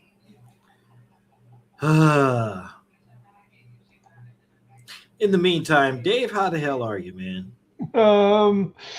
Well, Sorry shipping about happening. that. Sorry about that. Yeah. Yeah. So- Stuff that I'm not going to get into on the podcast, but All right. yeah. Yeah. All right. Continuing forward. Continuing forward. Continuing forward. All right. So the first match of the I got them in order. So the first match of the night was 6-woman tag match between Jade Cargill, Michin, and B-Fab taking on Rhea Ripley, Charlotte Flair, and Alexa Bliss. It provided us with great moments. Mhm. These 6 women can go. Period. I don't care whether you like Jade Cargill or not. She's learned to wrestle in the WWE style, and she is succeeding at it. Who else? I love the moment in the middle of the match where Rhea Ripley and Charlotte Flair start getting along, and they start hitting double moves on all the members of Jade's crew, and they they decide to shake hands, and they're all happy. And Alexa Bliss comes and jumps in between them, and she's got her arms around them, and they're holding her up. Yeah, and she's just smiling away. It made for great moments. And I can't wait to see where they're going with this storyline. Been seeing that pop up on social media. So, yeah, yeah, man, just watching Charlotte and Rhea handle B-Fab and Michin yes, off of that yes. was, I mean, like perfect coordination between them.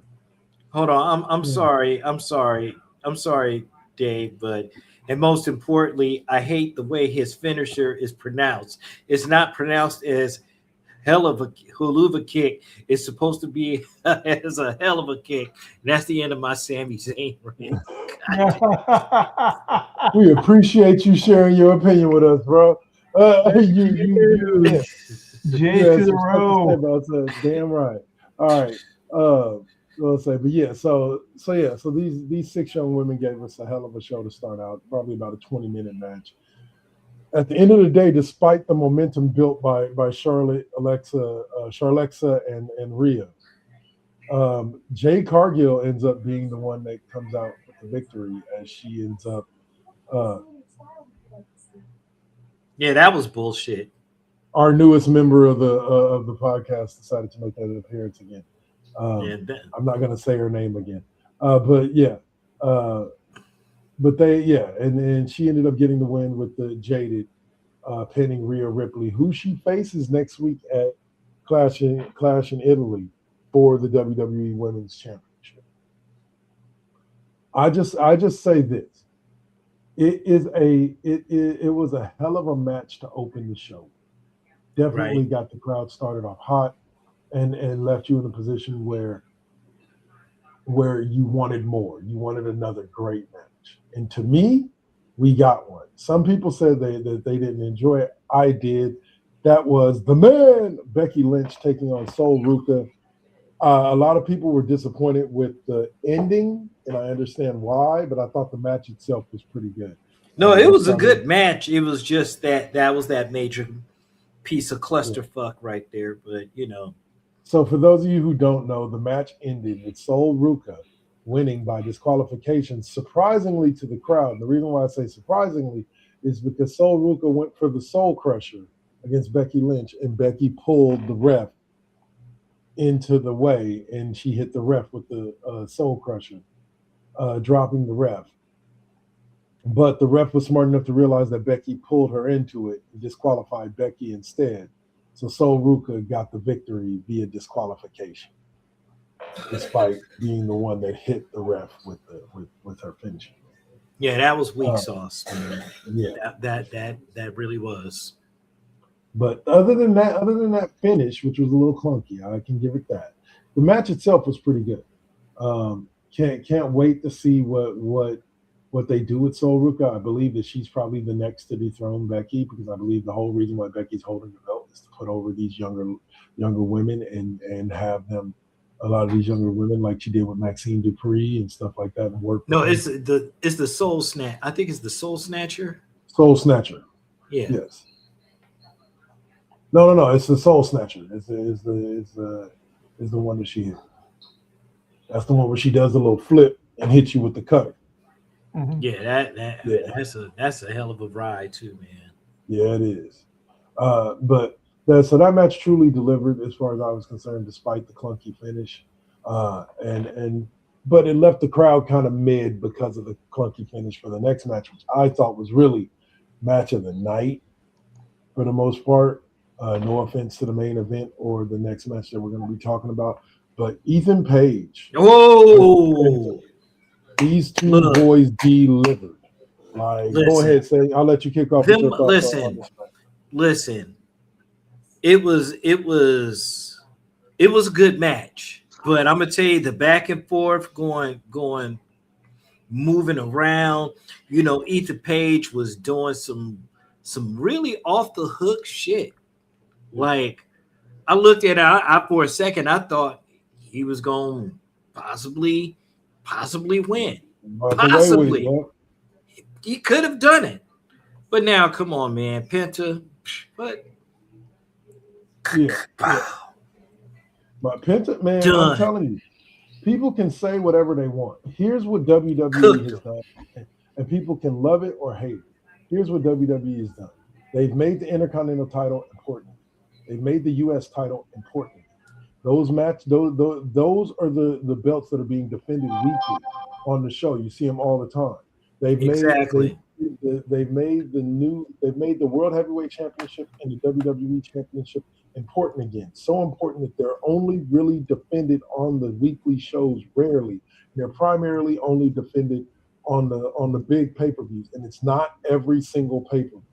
So they have time to build feuds and build stories. Exactly. Big playoff match.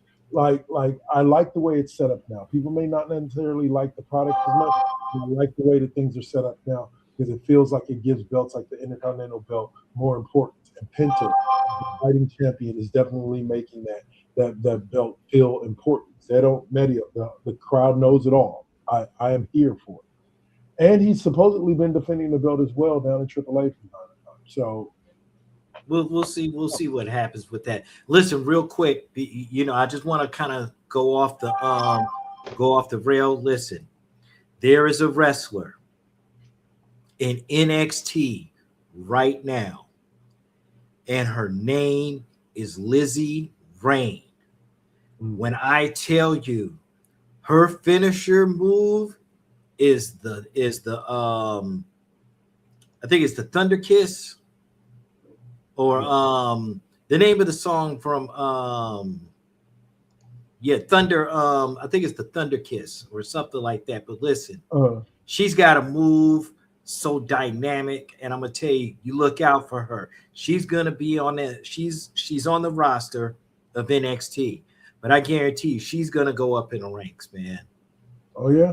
All right. Yeah, it's the Thunder Kiss. Yeah, Jay. Listen, watch her debut match on YouTube or something. Watch her debut match.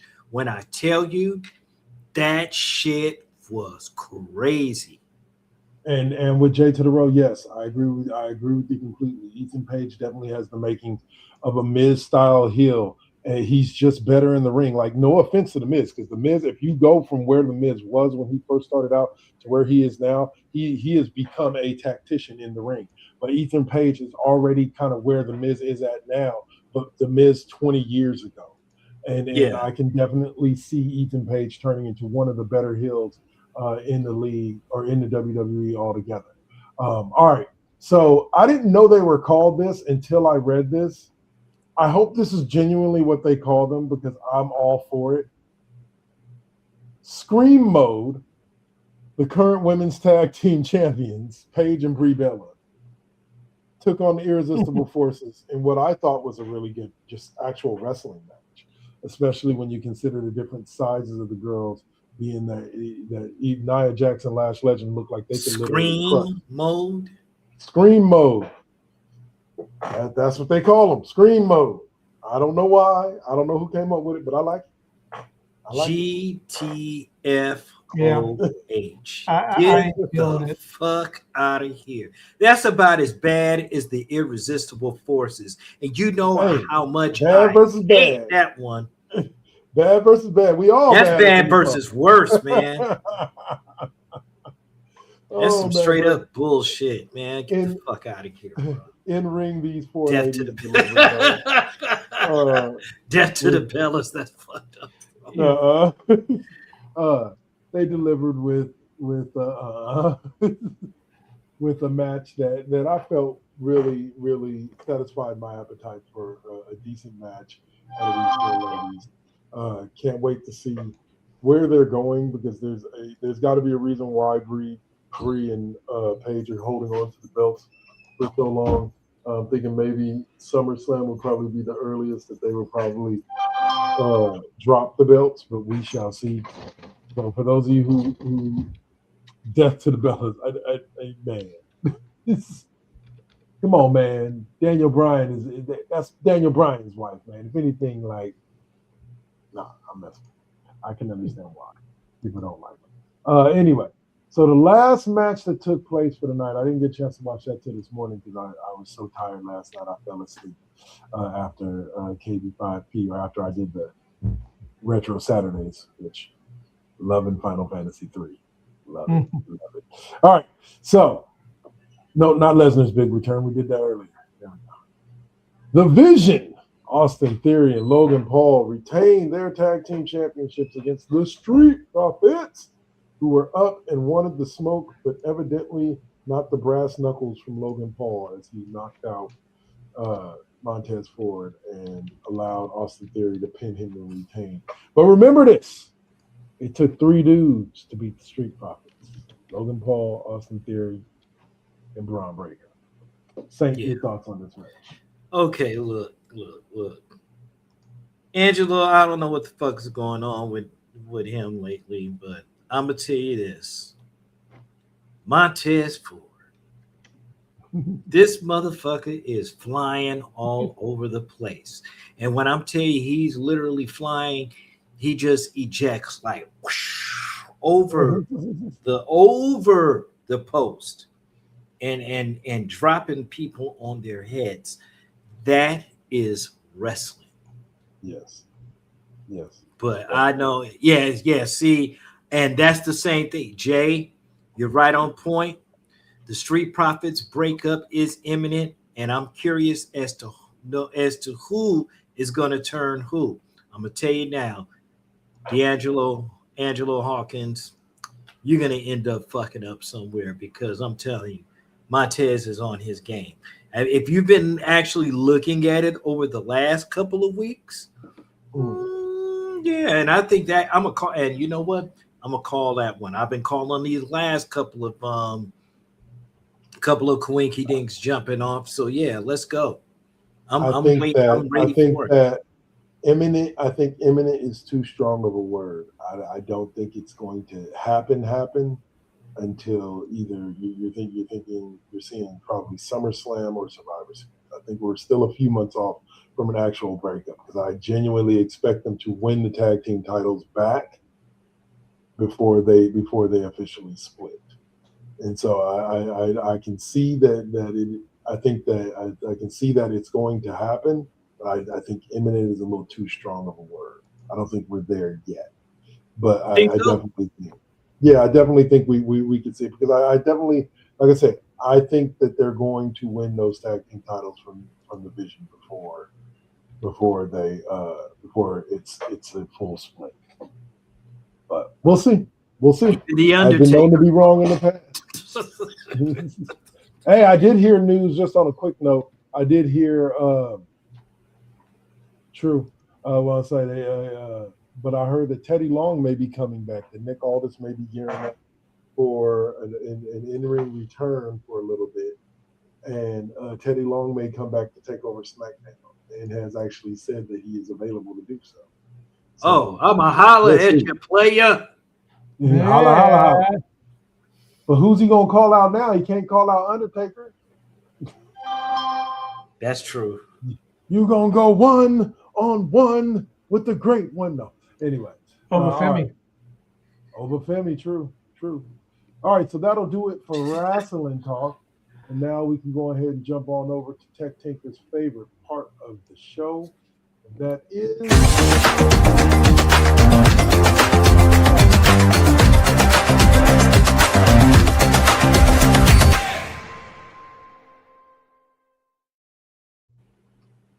all right. Video game reviews. So, gentlemen, we will open up with a story that reads Sony reportedly won't release its biggest single-player PlayStation hits on the PC anymore. Mr. Roomscrier, talk to us. Okay, this is one of those things that we've been hearing back and forth about Sony's relationship with PC gaming releases. Mm-hmm. We've heard that higher ups in Sony have said that day and date release on PC makes sense and is going to be part of their strategy going forward. Now we're hearing that no, we're not going to release certain games on PC anymore, and who knows what the hell.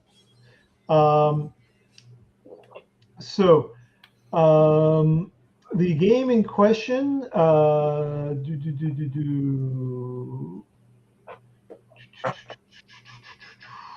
trying to find out where it is.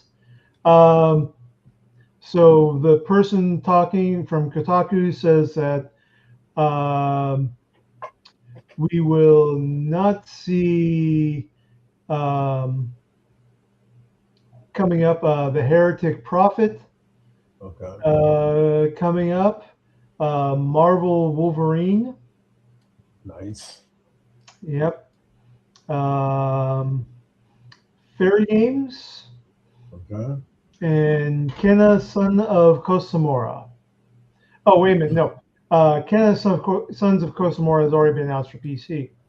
But, who knows? But, we all know that nobody's able to snatch defeat from the jaws of victory the way that Sony does. No shit. All right.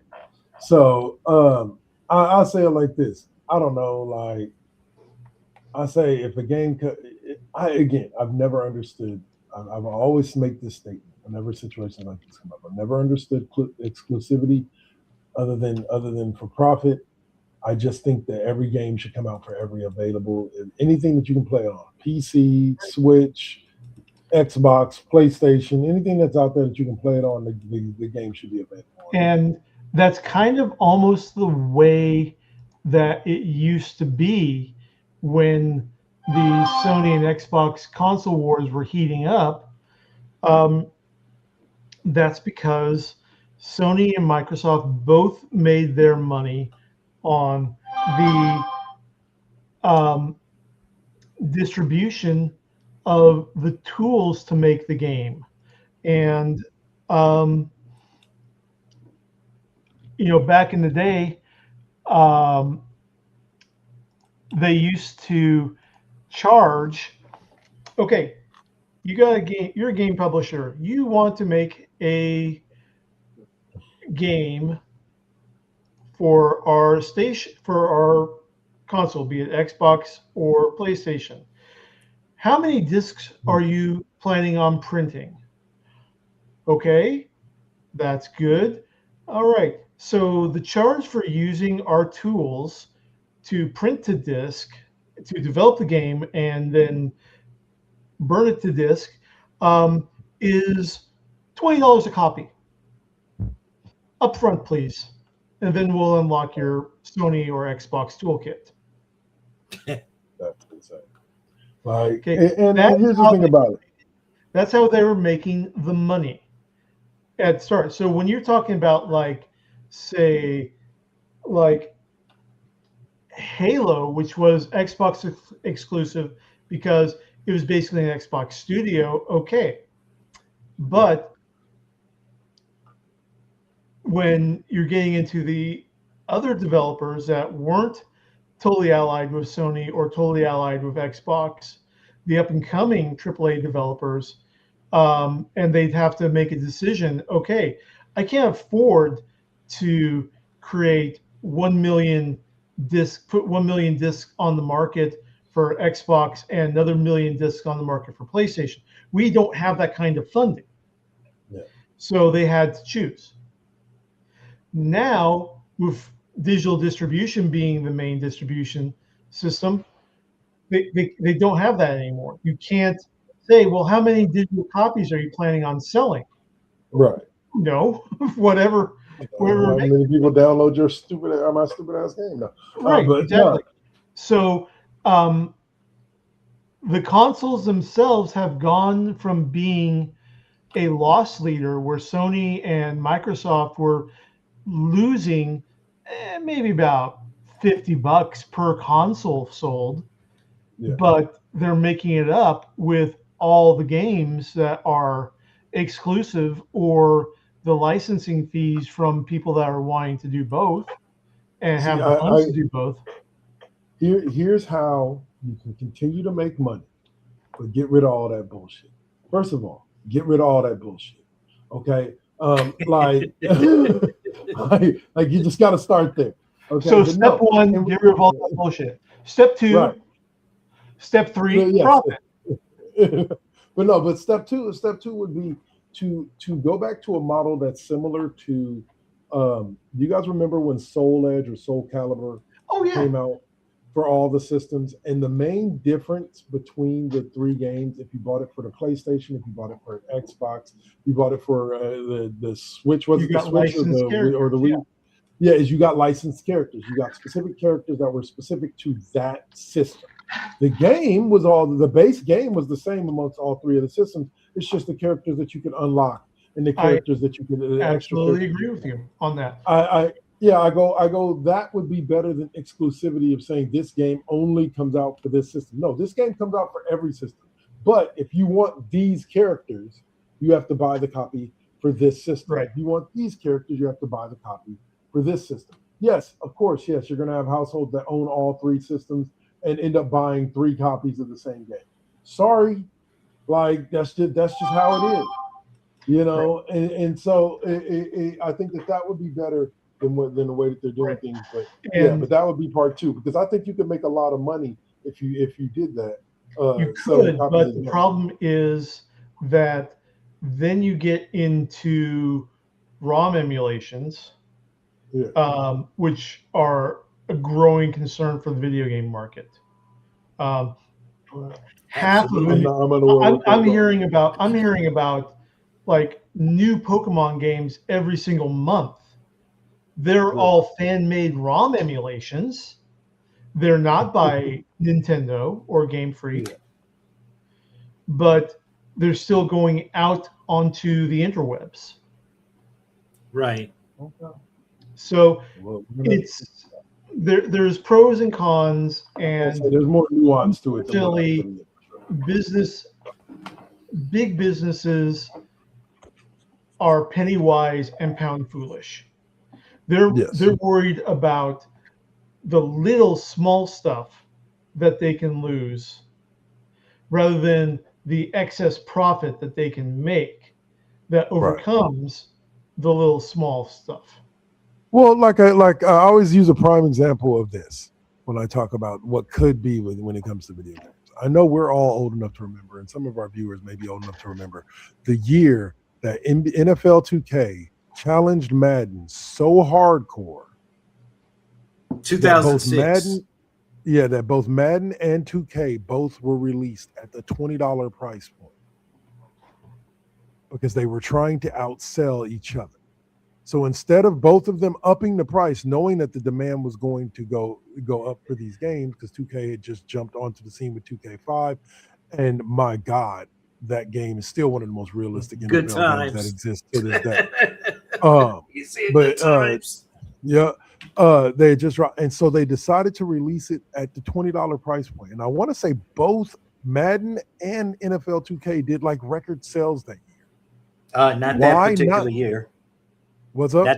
Not that particular year. Oh, I remember this very, very well. Go ahead and fill us in. First of all, we already knew 2K had dropped that $20. That was like $19.99 for a football game. You know, we were trying to figure out, oh, is this gonna suck? When in actuality, this was the best football game like ever. Like, as far as I'm concerned, ever. Okay, Madden was not the shit that particular year. But moving forward, because the game was so good, EA decided to get a little pissed off and be like, well, wait a minute. Our game is not as good. What do? We just went on ahead and bought all the rights of everything for the next 17, 18 years. Oh yeah. Where you couldn't put out another NFL football game. Yep. But you could use NFL players. You could put in, and there was an NFL 2K5. I mean, it was an all-star football 2K 2K8 where all of the old retired players or something like that they all signed was yeah, and it didn't even bust a grape, man. Here was my point: is a lot of what floated the sales during that price drop were people like myself and several people that I knew that said, well, shit, if both games are only $20, I'm gonna own both. Yeah. Why am I gonna waste my time just buying one or the other? I'll just buy both of them. $20 a piece for the same price that you could buy just Madden for, just 2K for the year before, $49.99. You could get both Madden and 2K. And I thought it was a brilliant strategy. Like, if you lower your prices enough, you're going to increase the amount of people who can buy your product, therefore increasing your ability to make more profit. Mm-hmm. But yeah, nothing's like that has happened ever since. Yeah, so evidently from the business standpoint, they don't agree with you. Yeah, good times, Jay. Good times. Good times. All right, so next up is Sony reveals they have a big PlayStation showcase coming up June 2nd, featuring a deep dive into Wolverine and much more. Gentlemen, what have we heard here? Okay, well, as far as I know that because I do delve into the PlayStation, they're supposed to be the next in play, which is supposed to be coming up on June 2nd. So I want to see where it's gonna go in terms of that, because we already know that Wolverine is probably going to be one of the most anticipated games coming up for the summer. Because I mean, for sure, it's a lot of good stuff is dropping, and I really want to be there for it. Yeah, I mean, I am all there for Insomniac Games, what they've been doing with their Marvel games, especially the Spider-Man series. That was absolutely fantastic. I want to see them expand into more Marvel characters. I want to see Marvel Daredevil game from Insomniac using a lot of the swinging graphics and fighting techniques from the Spider-Man games for Daredevil, because that fits right in beautifully. I'd love to see a Luke Cage game. That's almost like a reskin, yeah. And with Wolverine, let's get the graphic or the mechanics that they develop in there. Let's get a Black Panther game using the Wolverine. We didn't get a full-on Black Panther game, but they did have the DLC that came out, the Black Panther DLC that came out. Well, no, Avengers. And don't forget 1943. Yeah, true. Huh? Yeah, 1943 is he's going to be in it, and the DLC for but that was the for Avengers Dynamics Adventure, but they canceled that game though. The Black Panther game has been canceled. That kind of That's pissed me insane. off. Uh, Yeah, Uh, I'm a right. little touched about that. so, in what is a hilarious story here, mm, we get a story about a man sues Nintendo after his Pokemon Professor application was denied. What's the story Okay. here? What the hell? okay. Yeah. No. Okay. Now. Okay. Let's get some context here. Okay. Yes, context. Okay. Yeah, let's So- get this. Pokemon. We're not talking about the video game. We're talking about the trading card game. Oh, okay. And the people that organize and run the Pokemon card game tournaments, which in itself is almost as big a moneymaker as the video games for Nintendo and Game Freak. Get the But- fuck out of here. What? Wait, No. what? No, it is. Okay. Remind me to tell you about the great Pokeball heist of 1999. Okay, I will amaze you with that story. But getting back to it. Okay. I'd like to hear that. Okay, so the people that organize and run Pokemon trading card game tournaments are called Pokemon professors.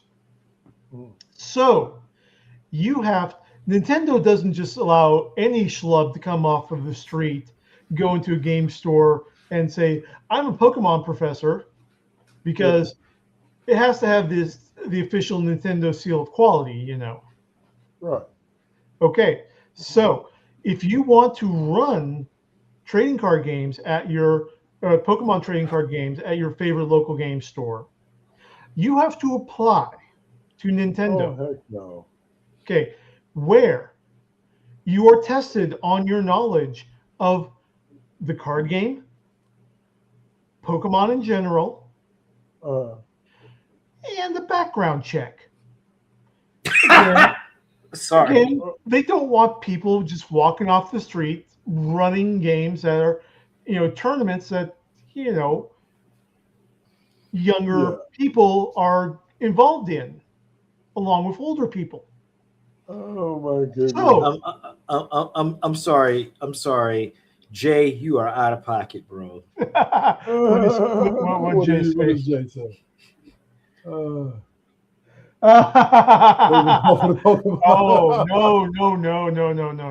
no, not even.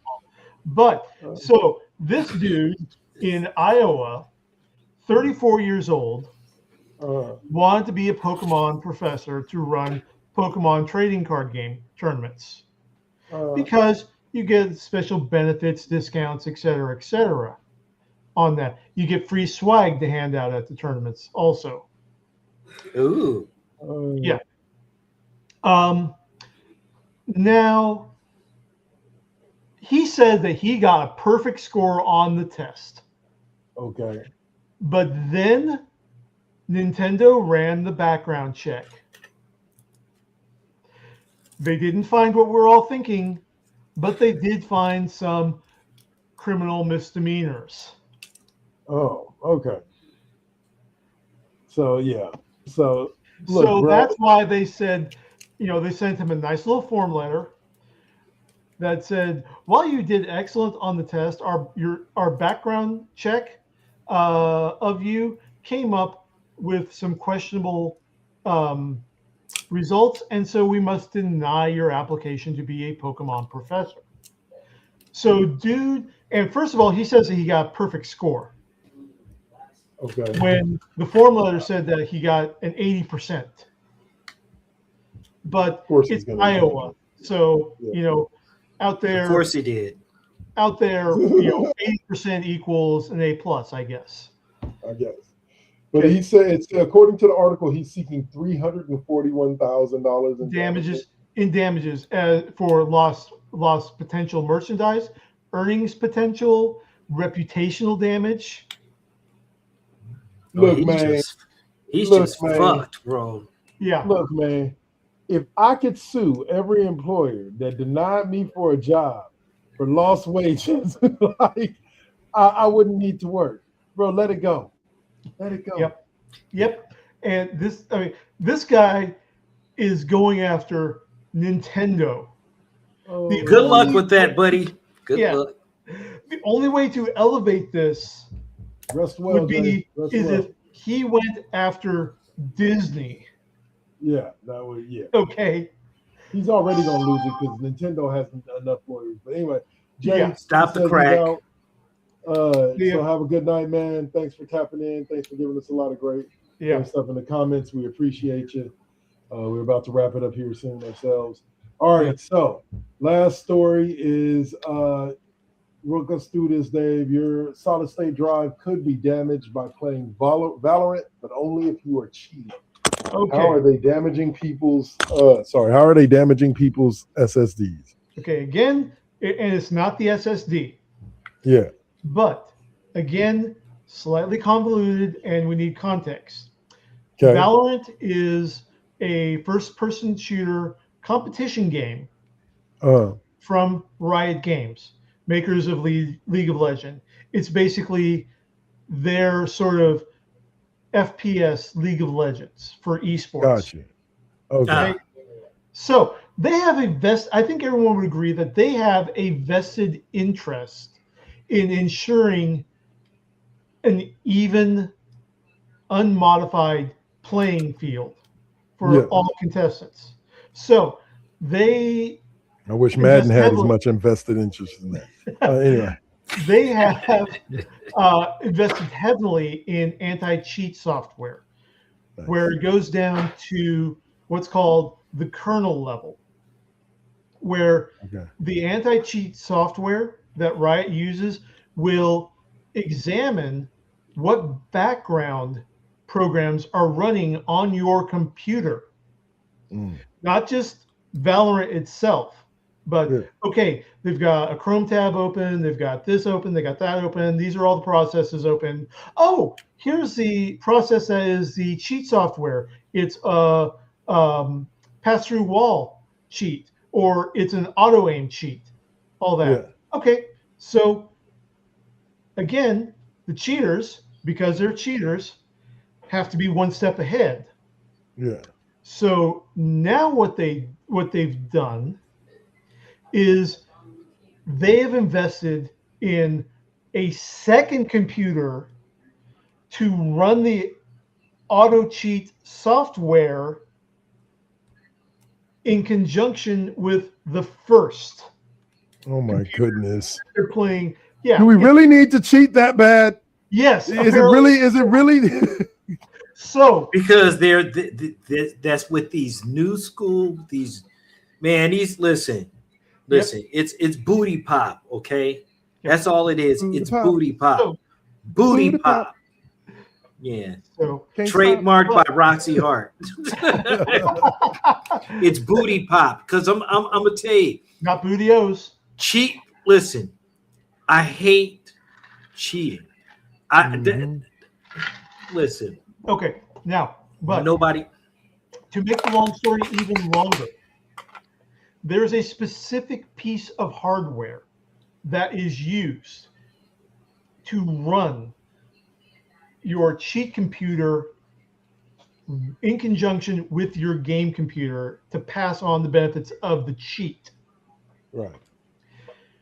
The anti-cheat software is now detecting these bridging hardware. Right. And is bricking this bridging hardware. Good. Which is not an SSD. Yeah. But it is a $6,000 piece of computer electronics. Well, if you got the money to spend to buy it, you might have the money to spend to buy a few more. Yeah, just to be extra petty. Riot Games on their social media, when people started noticing this and complaining about it, on social media, Riot Games posted, "Enjoy your $6,000 paperweight." That's as bad as whatchamacallit talking about the software locks for 8,000 years. Microsoft, yeah. Microsoft from a few weeks back. Yeah. Oh, man. Yeah. People, unless you have come from MIT, with Tony Stark level knowledge of computer sciences. Do not try to cheat the systems, Oh man. because I guarantee you, these AAA companies that run esports, they are employing the Tony Stark level geniuses of computer sciences from MIT and Caltech to prevent the cheating from happening. Or just don't cheat because it's a That's dick move. beside the point. Like It's an American tradition. If you ain't cheating, you ain't trying. I feel you, but I've never understood the cheating in the video game era. Like, look, if you're better than me, you're better than me. If you're not, you're Right. not. Let's But just play the then game and find out. Right. But we're talking about esports, where Yeah. there are literally prize purses for millions I know. of dollars.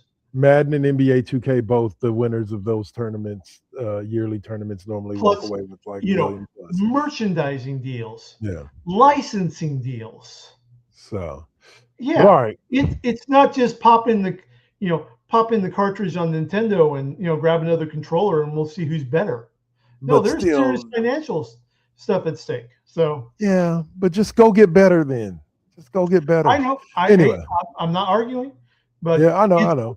Yeah, it's why I don't play competitive esports. You've got competitive esports teams being sponsored by actual sports teams now. Oh yeah.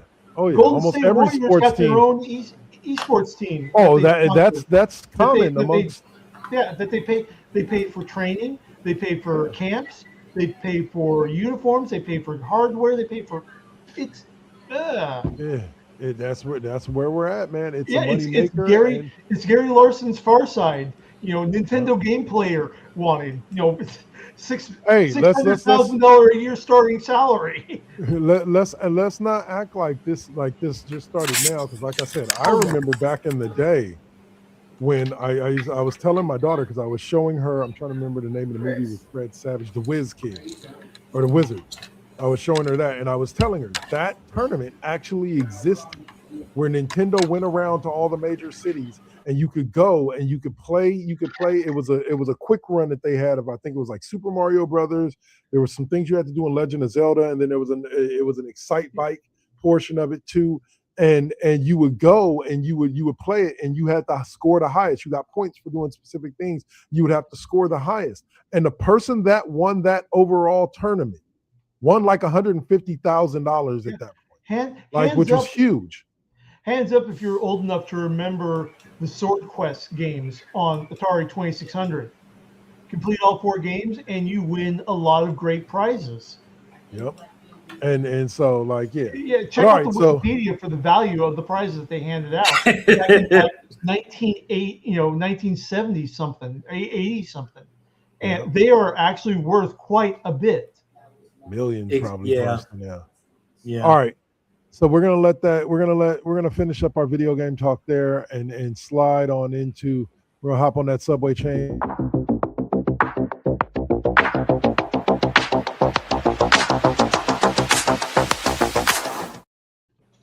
Where can we find you next? Since Saint has not been here for the past 2 weeks to tell us where we can find him next. Okay, we're gonna have him go first. Let us know what's going on over there on that NVT juice. All right, so we are going to be running an NVT Fusion this evening. I will be continuing to play Invincible Versus. Let me tell you, sir, especially Dark Lord, sir, you really need to get this game. This game is badass. Oh my God, this game is badass. But continuing forward, so we're gonna run some NVT Fusion, and we're gonna run a little bit of music, and of course we're gonna run Invincible. Tomorrow night, we will be I will be doing a sneak preview premiere of 007 First Light. I will be dropping that. Yeah, I will be dropping that because you all know I'm a big James Bond aficionado. So, speaking of James Bond First Light, they had a trailer for that before Mandalorian Grogu. Okay. I'm surprised. And then of course Tuesday back to MVT Deuce or back to MVT or MVT Deuce, and then we'll be doing new game premieres during the week because I got a couple of games I got dropping. Plus, we'll be dropping some stuff on YouTube as well. So yeah, we got a lot of good stuff jumping off. Sounds good. And Mr. Room Squire, what's going on over there on the night shift? Okay, so real quick, just tied into what we just last while Satan was going on about his next stuff, I actually brought up the Wikipedia article for the Sword Quest contest. Okay, 1982, each game was going to have a prize, treasure prize, manufactured by Franklin Mitt, each valued around $25,000 in U.S. 1982 human money. Earthworld was the talisman of penultimate truth, an 18-karat solid gold disc studded with 12 diamonds, the birthstones of the 12 zodiac signs, and a miniature white gold sword set atop it. Fireworld was the chalice of light, a goblet made of platinum and gold studded with diamonds, rubies, sapphires, pearls, and green jade. Waterworld was the crown of life, a solid gold crown decorated with diamonds, rubies, sapphires, and aquamarines. And Airworld was going to be the Philosopher's Stone, a large piece of white jade encased in an 18-karat gold box encrusted with emeralds, rubies, and diamonds. Okay. So yeah. But, so this is going back all the way back to 1982. But for me, I will be back on the night shift, continuing on Starfield, still riding that Mandalorian Grogu high, and I'm up for some sci-fi space combat and blah blah blah, pow pow pow. Nice, awesome. All right, so for me, you're going to catch me in about hour and a half on the Classroom with the one and only O'Malley. She's good to go. We got some NBA playoffs to talk, so it should be some fun times. And we'll talk a little bit about some NFL stories as well. So be sure to join us for that at 6 p.m. Pacific, 9 p.m. Eastern. We'll run for about an hour and a half. And then on the video game tip, you can catch me again on Tuesday for Football Tuesdays with EA Sports 26. And then the rest of the week as follows with NBA on Wednesday and then MLB on Thursday. You can check out the most recent Retro Saturdays from yesterday with Final Fantasy 3. We're having lots of fun playing that game. Yeah, hopefully we'll beat it without the strategy guide, but we'll probably end up missing a lot of things that we need to beat it. So we'll see. This has been the one and only Le Cheap Pop podcast brought to you by First GenXers. You're either checking us out on Twitch or YouTube, wherever you're watching us from. We appreciate you 100%. Be sure to join us next week, 2 p.m. Pacific, 5 p.m. Eastern. We'll be talking. Or are we? Oh, wait a minute. Sorry. No.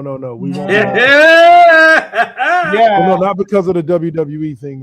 Sorry. My own one and only daughter is graduating high school this upcoming Friday, so we were having congratulations. Yeah. And so at least your dad's gonna be there, not like a certain presidential son who had a wedding over the weekend.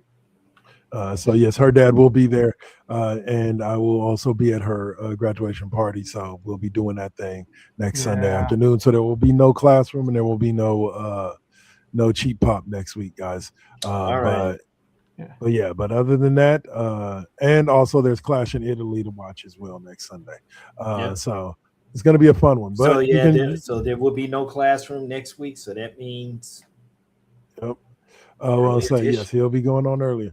And also be sure to check me out over on Live 365 for KD5P. We're going to be doing top hip hop tracks of all time this week, so it should be for a fun night.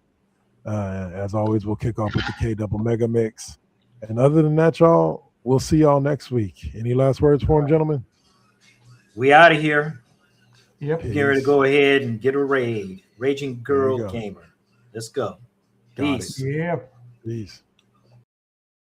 Bye.